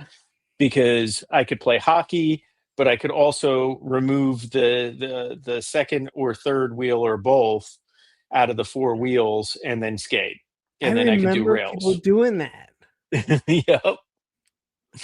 Yeah. And that was before they came up with the ingenious inline skates that were arced like Yes. ice skates. like, but I had no interest in that. But I I never remember the understood why rollerbladers had four wheels on each side. Even to this day, it's like, why don't you just get rid of it? What do you need it for? yeah, yep, It's not like roller skating where you need all four. no, nope, nope. But when I was working on grinds or anything else, the majority of what I was trying to grind where those wheels were, it was not going to happen Yep. anytime soon. So you had to take a wheel out, um, but yeah, it was fun. It was definitely not skateboarding. It was not as intense. And we didn't get our movies were, if you can even conceive of this, worse than the skateboard movies because in the '90s we got Airborne. I remember watching Airborne, and Airborne was so bad it was good. Jack Black as a villain, you know, that was one of his first roles. But yeah, I looked at that one and I was like, is this how we're seen? Is this truly how we're seen? And the answer, and you know what the resounding answer was? Yes, that's how the skateboarders and the BMX see you. Yeah, as a skateboarder, I can say we were not very nice to rollerbladers. But at the same time, you know, we went from being the top, there was no real BMXers around here. Hmm. And then all of a sudden they were all gone and you had this group of people now because so many people knew how to skate in line or whatever. Now Hmm. this is what they're trying to do. And they're Hmm. telling you how dumb skateboarding is. And you're like, motherfucker, I have to do more than just jump onto a grind. All right. Right? I have to find a way to Yes. bring my board up with me. Okay. You don't. My wheels Yep. don't come up with me. Yep. All right. Yep. The only thing dumber than you guys are the fucking soap shoes. That's the wheelies. If people Oh don't know what god. soap shoes are, what Joe just explained about having this grind pad in the middle of rollerblades, they put a Hmm. grind pad in the middle of shoes, and guys will run up to a handrail and jump on it and grind down it, but you're not doing anything. You physically, all you have to do is get up onto the rail, and then it goes down. You're not Oh rolling up to it. You're not skating up to it. yeah. Yeah. I don't even know why I know what soap. I don't even know why I know the name of soap shoes. Yeah. Because it was forever burned in your brain. Like, look at these assholes. Like, really? It's kind of, I watched some of the parkour stuff, and Mhm. some of it's very hard. A lot of it is very hard, Mhm. um, but I don't get it. First, a lot of it is so stupid, and I mean it's stupid in the fact that is really doing a front flip off of a building onto another building that is 8 stories in the air. Is it worth your life? Now, don't get me wrong. I've seen skateboarders. There's just a new cover that Etnies just did where this guy he's grinding a handrail and he's about 8 stories in the air because it's one of and I'm like, more than likely, if you grind a handrail and you ollie up onto it, you're gonna fall backwards. But not always. Not always. Yeah, and out of the mouths of babes, because my son the other day when he was younger, I was trying to get him into a parkour gym because they wanted to learn how to do it. And the other day, my son was watching a video and he's like, "Hey, Dad." I'm like, "Yeah." He said, "This is just like falling really well." I'm like, what? And then he's like showing me the video, and I'm like, no, god damn it, this kid's right. This is just falling well. That's all this is. I watched Ugh. one and I when I say I watched it, I mean it popped up on Instagram and the guy jumped over a thing and he landed right in a hole, stabbed his leg. I can't watch that. Ugh. There Mm-mm. used to be some Instagram like skateboard Instagram pages that I would follow and they Mhm. wouldn't tell you. something bad's about to happen, and I had to stop following. Like on Thrasher and the Etnies one, like they're not going to do that. That you may see someone fall, but Right. I don't ever need to see skateboarders fall and get hurt really bad. Yeah. Now, Yeah. my daughter, she laughs. She thinks it's funny. I have a weak stomach, but also I'm also doing this, and I will call her down. Like I was watching the Toy Machine, the Toy Machine or the Plan B Slam section. I said, "Hey, Olivia, come down." I go, "It's a Slam section." She's like, "I thought you said you couldn't watch it." I'm like, "I've seen this one for 20 plus years. I know exactly what happens. No one gets injured really bad. It's fine." Yeah. It wasn't the first couple times I watched it, Yeah. especially when you see an ankle roll, but hey, it wasn't that bad. I don't need to see stuff like that, especially knowing that I am doing something that, well, I have to wake up in the morning and go to work and pay mortgages and pay child support and all that shitty stuff. Yeah. Well, and this kind of brings us to the last part of the culture, which is the thing where nobody gets hurt, but like it seemed like everybody was doing it for a time. So my first skateboard game was Skate or Die. And then in the arcade, it was 720 Yes. that had the weird joystick. It was just circular. I don't see TNC Surf on there. No, and I found that odd, but it was also the hardest son of a bitchin' game I've ever played in my life. Maybe it gives like ET a run for its money.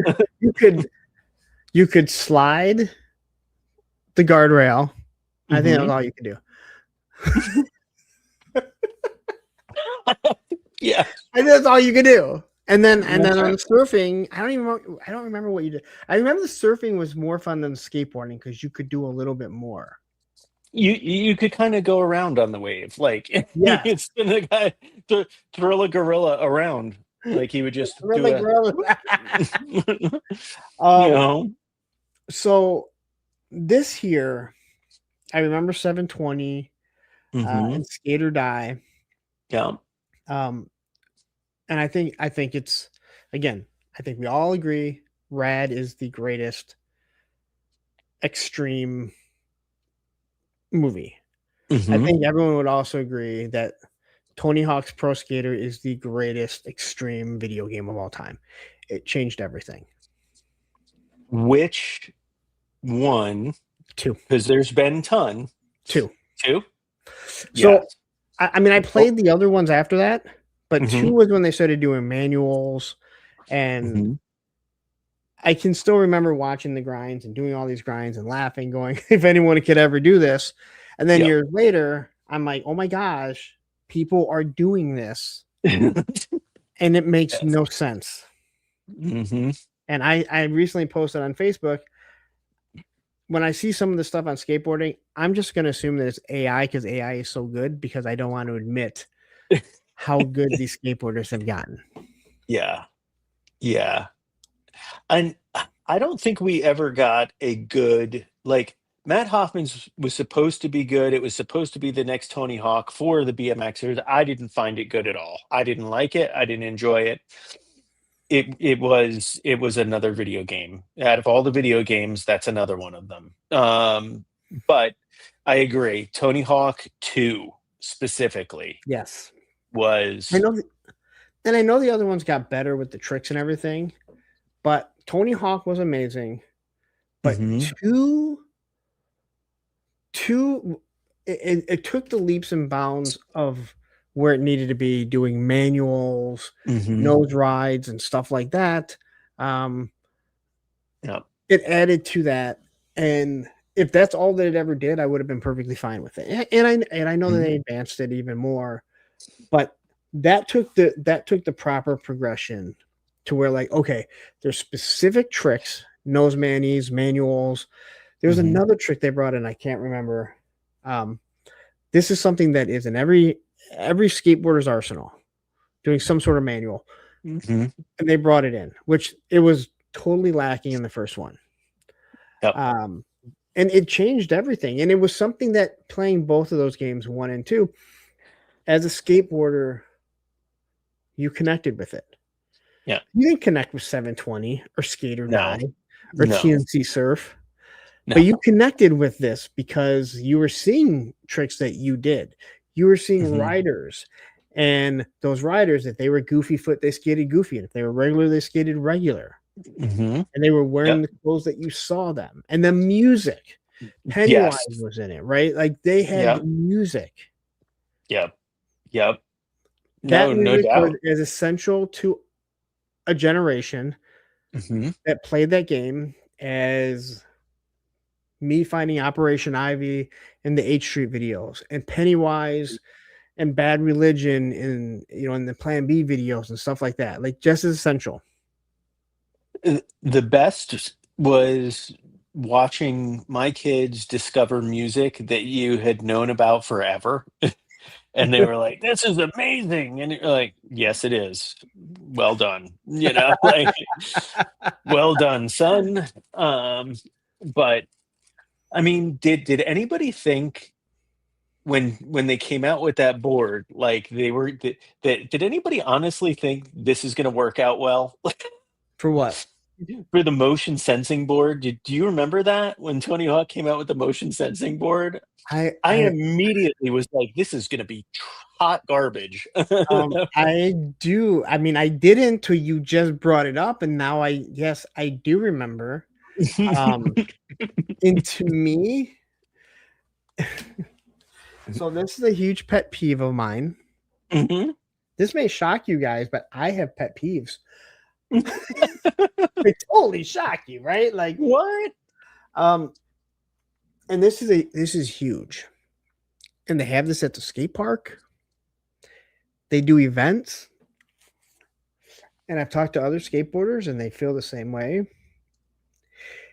It's you fucking fingerboarders that think you're actually doing something. You have never sprained a finger fucking boarding. You've never got a shinner fucking fingerboarding. You've never snapped a fucking board when you're fucking just moments from actually landing something, and now you got to hook up a new board. And by the time you do, it's not real, dude. I'm glad you're having fun, but it's as real as the fucking video games. And I have a lot of friends, a lot of guys that skate. They do the fingerboarding, and I'm glad they have fun. And they'll tell you the same fucking thing. No, it's the same fucking skateboarding. But some of these guys, they think like no, dude, it's a fucking fingerboard. You're not like. Maybe your fingertips are a little. We were actually just talking about it at this guy's. He just turned pro at Modern, right? We were talking with him, and he was saying the same thing. He's like, "Yeah, you never woken up the next day and been like, oh my finger, oh my god, like it hurts so bad, I can't." They got like two really jacked fingers, just like you gotta put your little tape, put a little Band-Aid or some tape on it. Oh god. But it's huge. Like I will see Modern, they'll have an event and they will have like different park after park after park that people are making. Now, don't get me wrong. I'll walk through them and I'm like, dude, this person needs to build me a fucking playset for my fucking toys because this handrail is awesome. These steps look amazing. This wall, this hubba, like this looks awesome. Put this to good use with toys because that's what you're playing with. Now, don't get me wrong. I say my skateboard is a useless wooden toy. And it is. It is my greatest toy I've ever gotten. Well, I can't say that because I've had so many of them. Kind of like my classified figures. I've had so many of them. But it's a pet peeve. And like you'll walk, like I would go in there sometimes and they're having an event and you're watching it and they're like, oh, and you're like, what the fuck are you struggling for? Like, I understand, like maybe you can't do something because it's not real. But why don't you go out there and touch the actual wood and learn to ride that stupid thing rather than doing what you're doing? Because you can do both. Yeah. But hey, you know what? Who am I to criticize someone when? Yeah. I mean, look. I'm just insulting someone for playing with a fucking toy. You know. And I guess it's like military people that be like, you motherfuckers are playing with G.I. Joe. Why don't you go be the real thing? But I mean, I don't.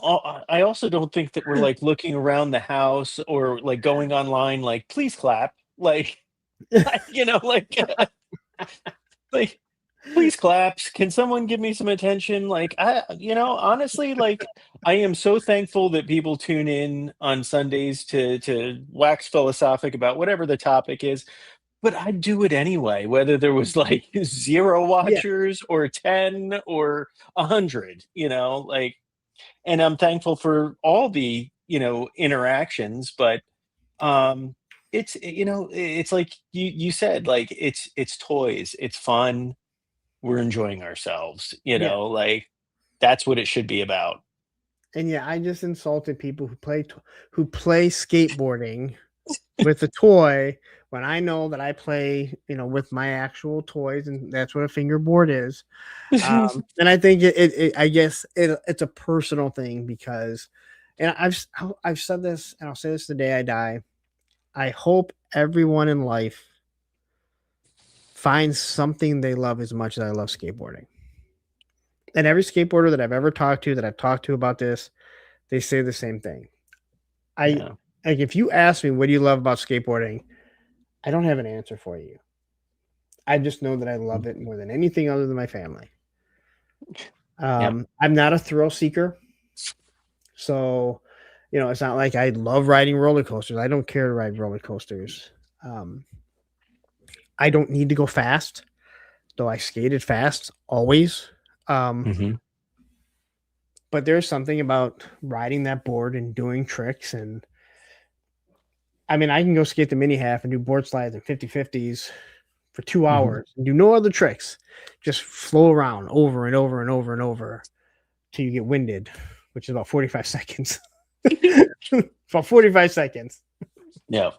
So all Yeah. you kids out there, all you kids right now, if you're on a mini ramp with an old guy that's in his 40s or 50s, and you're skating the mini ramp and he does a run, and then it's your turn next, and you drop in and do like 2 tricks, and then you get out and you're like, oh, it's your turn. That guy is winded. He needs you to go longer. And if you Yeah. can't, then you get another run. Yeah. Yeah. It is freedom in some ways. But I've talked to people and they're like, so would you just go ride down the street? I'm like, no, that's not fun to me. Right. Like it Yeah. is not fun to me to just roll around. I have Hmm. to be doing tricks. Yeah. That is what is fun to me. And I keep saying, I told my friends, I'm like, tell me when I'm embarrassing myself. Yeah. And they're like, it shouldn't matter. I'm like, but it matters to me. Like when I start embarrassing myself riding my skateboard, I need someone to tell me. So either I can Yeah. be like, what am I doing wrong? And Yeah. again, I'm not saying, hey, I need to look like I was when I was 18. Yeah. That's never coming back. I can tell you that much right now. But I don't want to embarrass myself. Yeah. I want to roll around. I want to look like I can do it. Hmm. And I want to keep up with the young guys. And what I mean by Hmm. that is like where I can skate with them as long as they do, not as hard as them, Hmm. Yeah. not do the same tricks.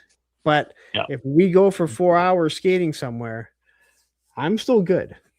Now, Yeah. don't get me wrong. In the back of my mind, I'm like, all right, dude, let's slow down. And I can relate to that because that's hockey was that for me when I was younger. I turned it into a spectacle. Like when people came to watch me play when I was on the traveling team, my coaches put up with so much bullshit with me, but it was good because I was good, right? Like that. Like I when I first started traveling, I was a goaltender and I would paint my face, I would burn candles and like where other teams could see me and they were like, "What the hell is wrong with that kid?" Like I would do that before games and my coaches were like, "Just let him be. He's meditating or doing whatever the hell he's doing." When when I popped my knee and I couldn't do that anymore, I skated out and I would like wear a cape, like all kinds of shit. And to your point, like once I couldn't drop it between my legs, flip it and score goals and do all the nifty shit that I could do when I was a kid, it was time. Like I could skate, I could play, but not at that level, right? So I skated a while, did that. My very last hockey game, I scored one goal. I was sucking wind the whole time. And I'm like, okay, we've done it. You got your last goal. We're good. Now it's time to pick something else. But the You know? difference, I'll say the difference with what you just explained in skateboarding Mm-hmm. is that other people are dependent on you. Mm-hmm. And when you're Mhm. not good, that means eventually someone's going to be, we need to find someone else to replace them because we're trying to win, no matter what it is. Yep. Where Yep. even as my skills diminish, Mm-hmm. I'm driving myself. So it's not like I'm taking up a seat in a car to get somewhere, because I'm 50, I'm an adult, I have a car. But I'm not taking something from someone else. I'm not preventing. Yeah. Yeah. But I will say this: the hardest part with skateboarding when I got back into it was accepting there are certain things I'll never be able to do again. Just like you were saying with hockey there. Yeah. Certain tricks that used to be like that, Mm-hmm. I will never do again. Yeah. Kickflips are something that's like, I did a kickflip not too long ago. It took me 7, all right, I think it was 4 tries. I was like so happy. Usually it takes me around 9 to 10 just to land a really shitty one. This one I landed really good, and I was like, boom, done. Don't even have to try anymore. Yeah. And these are things that, used to be easy. And there's other tricks that I know that I could still do, but the risk reward is not there anymore. Yep. So like no-handed blunts, like I've accepted I'm never doing another no-handed blunt because the fear of falling and what could happen is not worth it. So Yeah. a feeble fakie will do for me. Yeah. Yeah. Yep.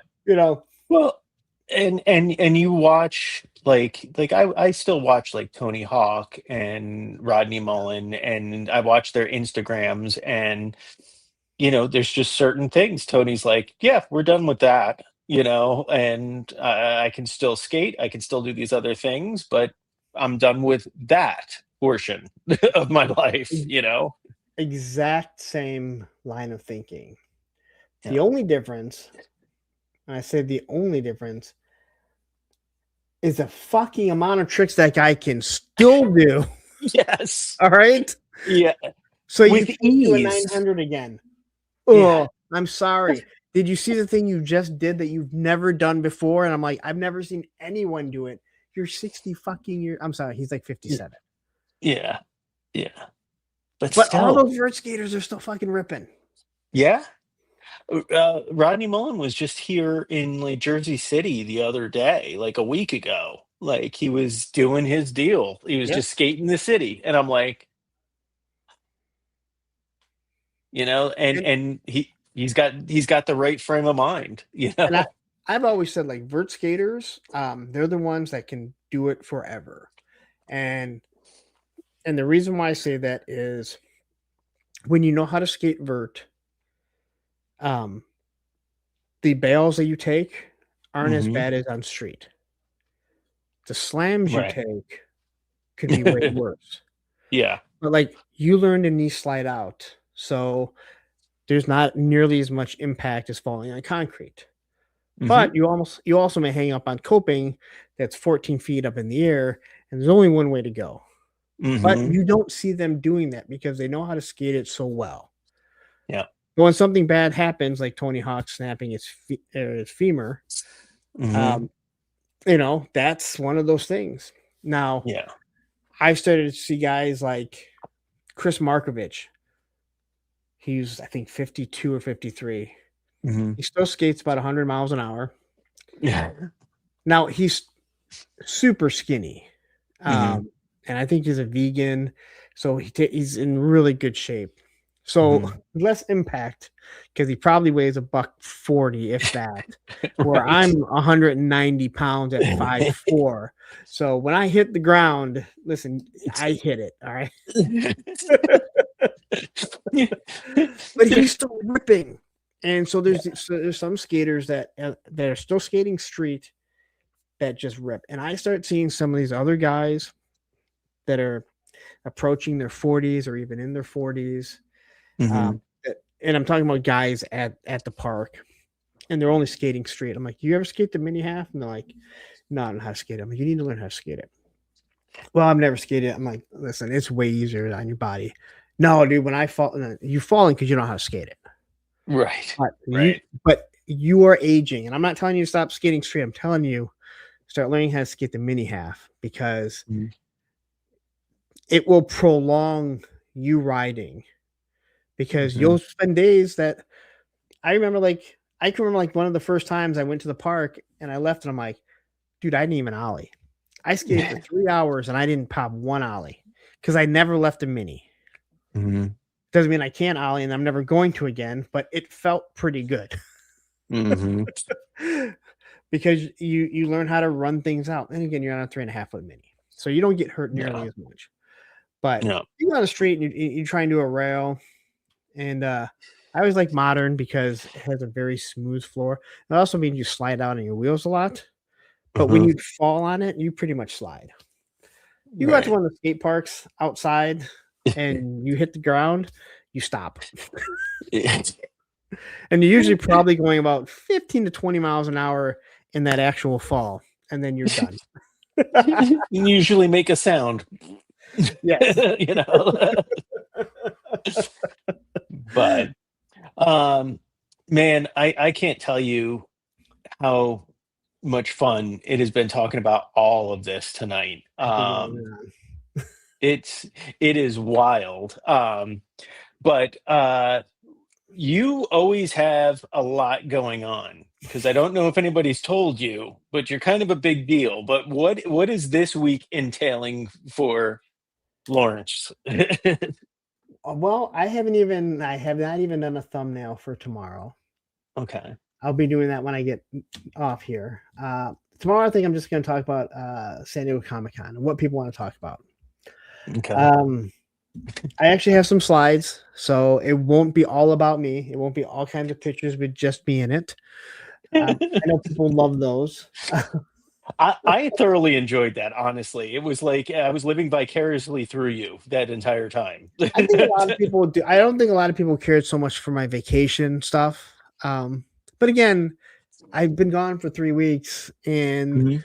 I talked about it, and it is my show. Like you don't have to watch Mhm. it if you like. It is about me. Mhm. But it won't be Joe Fest, but I'll be talking about San Diego Comic Con. Tuesday, who knows what. Wednesday, I have nothing going on. I don't have a guest for Thursday with a friend.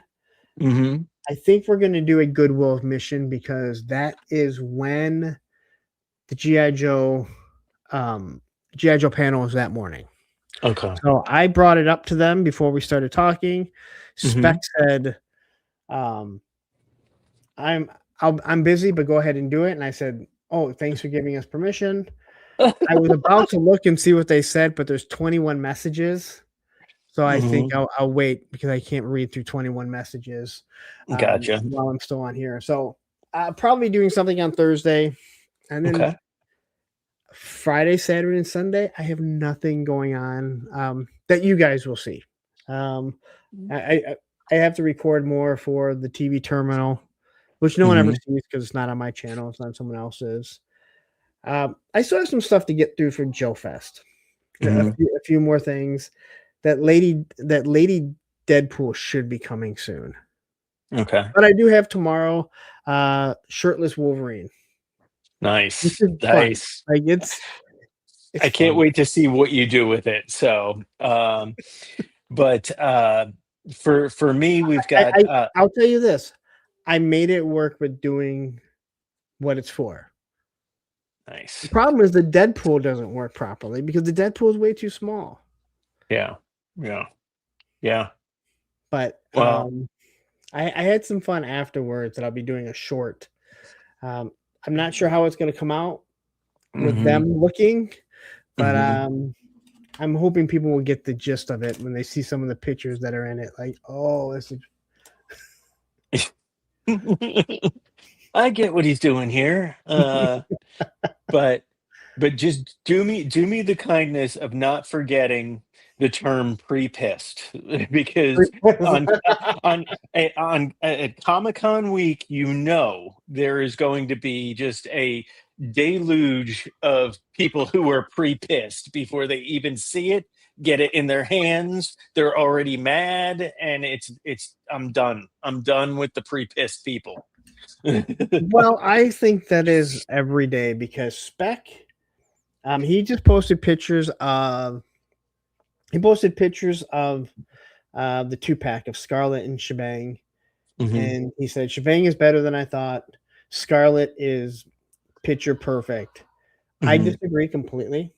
And Hmm. then somebody left a comment on his picture saying, "I'm glad you liked them, but," and then railed on every reason why they're so bad.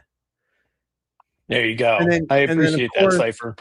and then he made a comment back, and the guy was like, "Oh, thanks for that. I told you I'm happy for you." And he's like, "No, you really didn't. You said I'm happy for you, but let me tell you why this is a piece of shit." Like, and Ugh. I disagree. I don't think the Scarlet's that good. I think Shebang's Mhm. actually really good. I don't think the Scarlet's that good, but I'm not gonna go on someone else's. I mean, have a Yeah. conversation like, "Hey, I disagree with you, and this is the reason why I disagree," but I'm Mhm. not gonna question your reasoning for liking it. Now, if it's Super 7 Ultimate, I will, but, that's Mhm. Yeah. I have an entire box of those down in the basement. and you know what? They just stopped making them because he realized he's giving them away. So, unfortunately, these people, they started buying stuff, and he's never gonna complete it even though he has the rights to make them. Yeah. And you know what?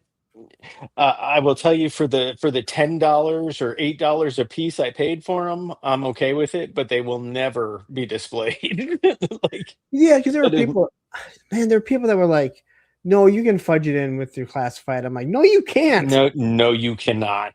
Absolutely not. Even people tried fudging well, I saw people try and fudge the bat. I'm like, "No, it doesn't work. It doesn't scale." And then I even saw someone say, "No, you can get Cobra Commander in the Hiss turret, and it looks fine." And you're looking at the picture going, Oh. "Wait, what? Wait, how does that look fine? Because that's like sticking a classified Cobra Commander in an O-ring Hiss. It Oh, ain't gonna look right." stop it. Guys, come on. Guys. They had Ah, the Super 7 has had the chance to make a 6-inch figure, move away from the 7-inch line. I understand why they don't want to, but they should mhm. also look at how bad those things go on clearance. Yeah, 100%, And 100%. maybe your articulation just sucks. Mm. There's a lot more than just the articulation when you get real Oh, about yes. it, but I hear what you're saying. I hear Oh, what you're saying. there's a lot more. I will give you that. It should be, Super 7 leaves much to be desired line. There there was a guy when the Super 7 Snake Eyes came out. Mhm, He said, and he made a post and said he was comparing the Super 7 compared to the classified Snake Eyes and said that the Super 7 has better articulation. And Matthew and I are like, what? And then Matthew basically called him out. And the guy argued with Matthew till he finally blocked Matthew. And you know how Matthew is. Like, he has to be yeah, right. yeah. But at this point, it's like you're arguing something that is not true. You just argued that the sky is green when we know it's not. I'm looking at it. Yeah. Yeah, that there is not a gummy strong enough.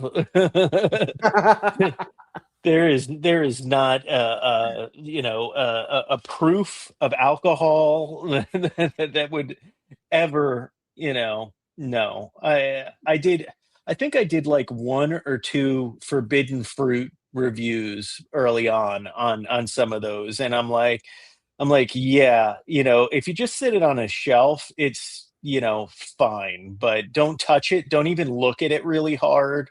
Like, it'll fall. Like, I don't know. It is what it is. But thank you so much for coming on tonight. I had an absolute blast. Like, this was a really good conversation. Thank you for So, having me, and I'm sorry that I scared off all your other yeah, hosts. I decided that I'm not doing a show with him. It's all right. yeah, I don't know, man. Like, I think unless we're talking about Balaverse or wrestling figures or He-Man, I guess I'm shit out of luck moving forward. I don't I'm not. know. I'm not gonna lie. I did kind of laugh because you have the podcast from the Pit guys, and they're having all these people from, that went to Joe Fest or are going to Joe Fest, and I'm like, I went. I'm going. Uh-huh. Yeah, yeah. But anyway, I can't wait for the next topic that actually excites you and will fit into your schedule, because every time we sit down, it's a blast. So thank I you so much. I had a good time, and I really wish you I really wish you would have been able to go to Joe Fest.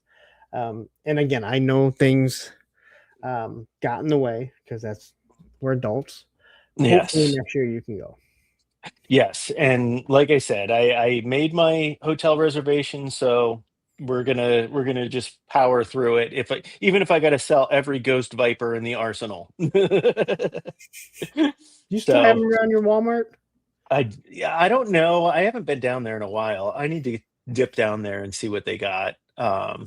But in any case, thank everybody for participating in the chat. We'll see you next week. I'm not sure what next week's topic is. Probably like a recap of what happened this week at the Comic-Con, and like everybody else.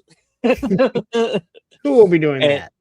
yeah, just a couple of guys. So have a great night, everyone, and I'll see you soon. Take Thanks. care.